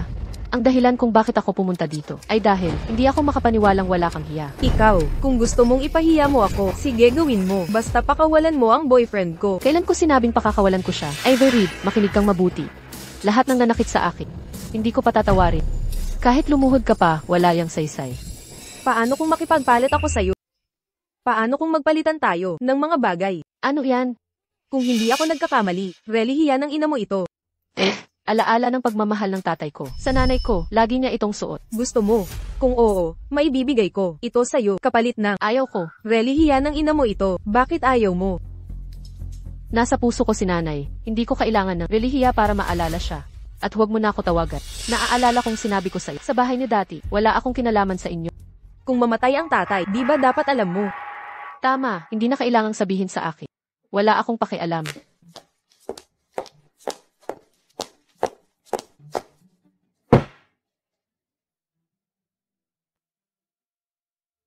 Julian, naubos na ang pera natin para sa hotel. Saan tayo pupunta ngayon? May ilang daang dolyar ako. Maghanap tayo ng murang, matutuluyan. Maghahanap ako ng trabaho bukas. Gaganda rin ang lahat. Julian, napakahirap ng pinagdaanan. Mula ngayon, ako at ang sanggol ay aasa sa'yo. Pagkapanganak sa bata, ipadala mo sa nanay ko, sa probinsya. Maghanap ka ng trabaho. Huwag mo asahang. Ako ang magpapalaki nito. Julian Vance, makinig ka, kasama ka, paghihirap, ang tanging kapalaran ko. Celeste Thorne. Iniwan ko si Serafina Reed para sa'yo ng arap maging sugarol na asawa. Nabigo ito, at nasira lang ang buhay ko. Sinasabi mo bang gusto mong makipaghiwalay? E di tayo na. Kahit na, kaya ko, alagaan ang sarili ko. Ikaw naman, tanga ka, maghanap ka ng sarili mong buhay. Julian, teka. Huwag naman tayong ganito. Galit lang ang nagsalita kanina. Humanap muna tayo ng matutuluyan. Sir, Ko, salamat sa lahat ng ginawa mo. hindi ito pabigat sa akin. Basta't kasama kita, ramdam ko ang sobra. Ligaya at kasiyahan. Pag gumaling na ang mga binti ko, ililibre kita ng karapat-dapat nating honeymoon. Pwede naman nating ipagpaliban ang honeymoon. Ang mahalaga ngayon, sana gumaling ka agad. Ang mga binti mo, sana ligtas at malusog din. Ang ating sanggol. Elenan, Hoy, may nararamdaman ka ba kapag ginagawa ko ito? medyo konti sa palagay ko. Subukan kaya natin ang acupuncture. Kumonsulta ako sa guro ko. Sabi niya para sa kondisyon, mabisa ang acupuncture. Sige, handa na ako. Talagang tiwala ka sa akin ng lubos? Asawa kita. Kung hindi ikaw, sino pa ang pagtitiwalaan ko? Susubukan ko. Kung hindi ka komportable, hihinto agad ako. Elenan, sige. Tiwala lang.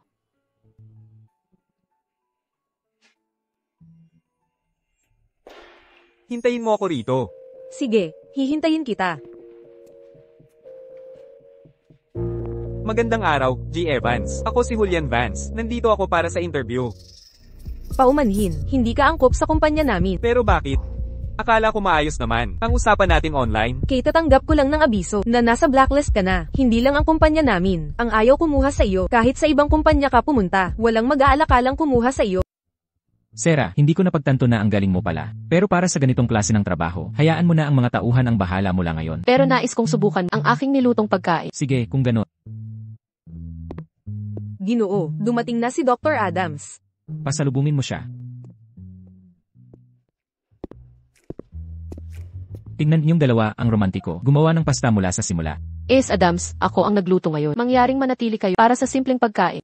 Hindi pa gumagaling ang mga binti ni Dorian. Wala akong gana kumain. Pumunta ako rito ngayon para gamutin ang mga binti ni Dorian. Ano nang pinagtatawanan ninyong dalawa? Hindi pa gumagaling ang kanyang binti. Paano kayo nakakatawa? Labis akong nag-aalala. Dorian, ipasa mo nga sa akin ang mangkok ng harina. CJ. Hoy, ikaw dyan. Dorian, kumusta na ang mga binti mo? Pinagaling ni Sarah kagabi. Hindi pa lubos na. Bumalik ang aking lakas. Kung gayon, maupo ka na agad. Naku naman. Sarah, talagang kahanga-hanga at ang galing mo. Ikaw talaga ang swerte ni Dorian. Kaya, maaari ka na bang manatili para kumain ng payak? Siyempre naman.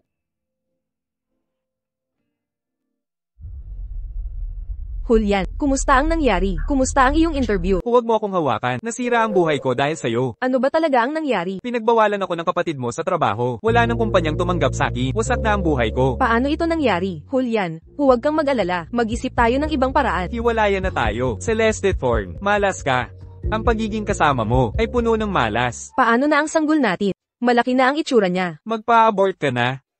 Kung ayaw mong magpa-abort, sige, ikaw na bahala dyan. Wala akong pera para sa'yo. Julian, hintayin mo ako. Kung ayaw mo sa sanggol, pwede ko namang ipa-abort. Bigyan mo man lang ako ng pang-abort.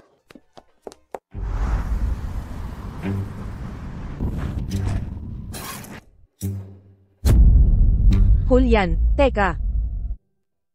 Ingat, mainit. Hain na ang hapunan. Tara, umupo na tayo.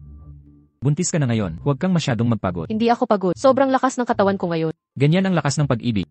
Nakikita ko kayong dalawa na masayang-masaya ngayon. Tuwang-tuwa ako para sa inyo. Tara, tagay tayo. Tagay. Para sa atin. Asawa. Izad, ano yon? Sa tingin mo, ano kaya ang magiging anak natin? Lalaki o babae? Lanan, sana babae ang maging anak natin. Yung kamukha mo, matalino at maganda. Bakit hindi pwedeng maging katulad ko ang lalaki? Kung ganyan ang usapan, ayos lang din ang lalaki, basta kamukha mo. Ang importante ay maging malusog sila. Tama ka. Basta malusog sila. Ang aborsayon ay nagkakahalaga ng $2,000. Pero naghuhugas lang ako ng plato sa restaurant. At kumikita lang ako ng $1,500 kada buwan. Kailangan ko pang magtrabaho ng isang buwan para makaipon para sa operasyon. Dorian, pwede mo ba akong pahiramin ng pera? Gusto kong magpa-abort. Huwag mo akong tawagin kapatid. Wala na tayong pakialam sa isa't isa. Matagal na. Nakipaghiwalay ka kay Julian Vance? Namatay siya. Ngayon, halos hindi ko na kayang suportahan ang sarili ko. Hindi ko kayang magpalaki ng bata. Hindi ako makapaniwalang patay na si Julian Vance. Kung ano ang itinanim ay siya ring aanihin. Celeste Thorne, kung ano ang ginawa mo, babalik din sa'yo. Hindi kita bibigyan kahit isang sentimo. Kung hindi ka lang kapatid ko, hindi ka magkakaroon ng pagkakataon na tumayo dito at kausapin ako. Tara na. CJ, Isang maling hakbang, lahat ng susunod mali. Serafina, kung alam ko lang, hindi ko sana kayo inaway ni Julian. Mag-push ng buong lakas. Malapit ng iluwal, tuloy-tuloy lang.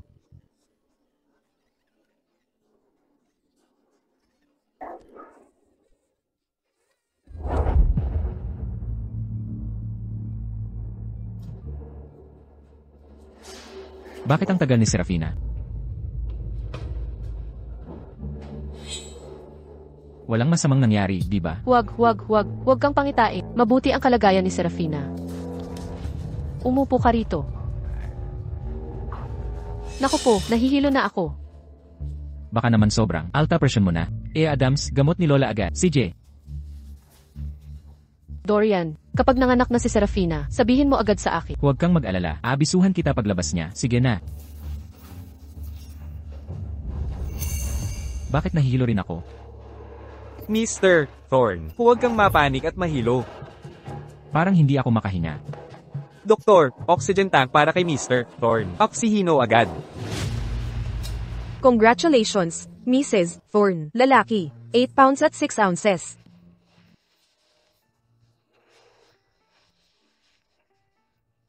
Maraming salamat sa inyong lahat. Pinaghirapan ninyo ito. Walang anuman.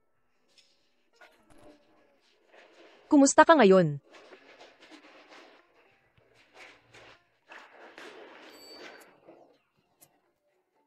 Bakit nakagown kayong lahat? Habang nangganganak ka, muntik na mahilo asawa mo, at umangat ang beep ni Lola. Talaga ba? Ayos lang ba kayong lahat? Huwag kang mag-alala, Serafina. Ayos na kami ngayon. Ang dami mong pinagdaanan. Bilisan nyo. Lumapit kayong dalawa sa sanggol. Magkayakap kayo. Kukunan ko kayo ng magandang larawan. Tingnan nyo dito. 1, 2, 3, cheese.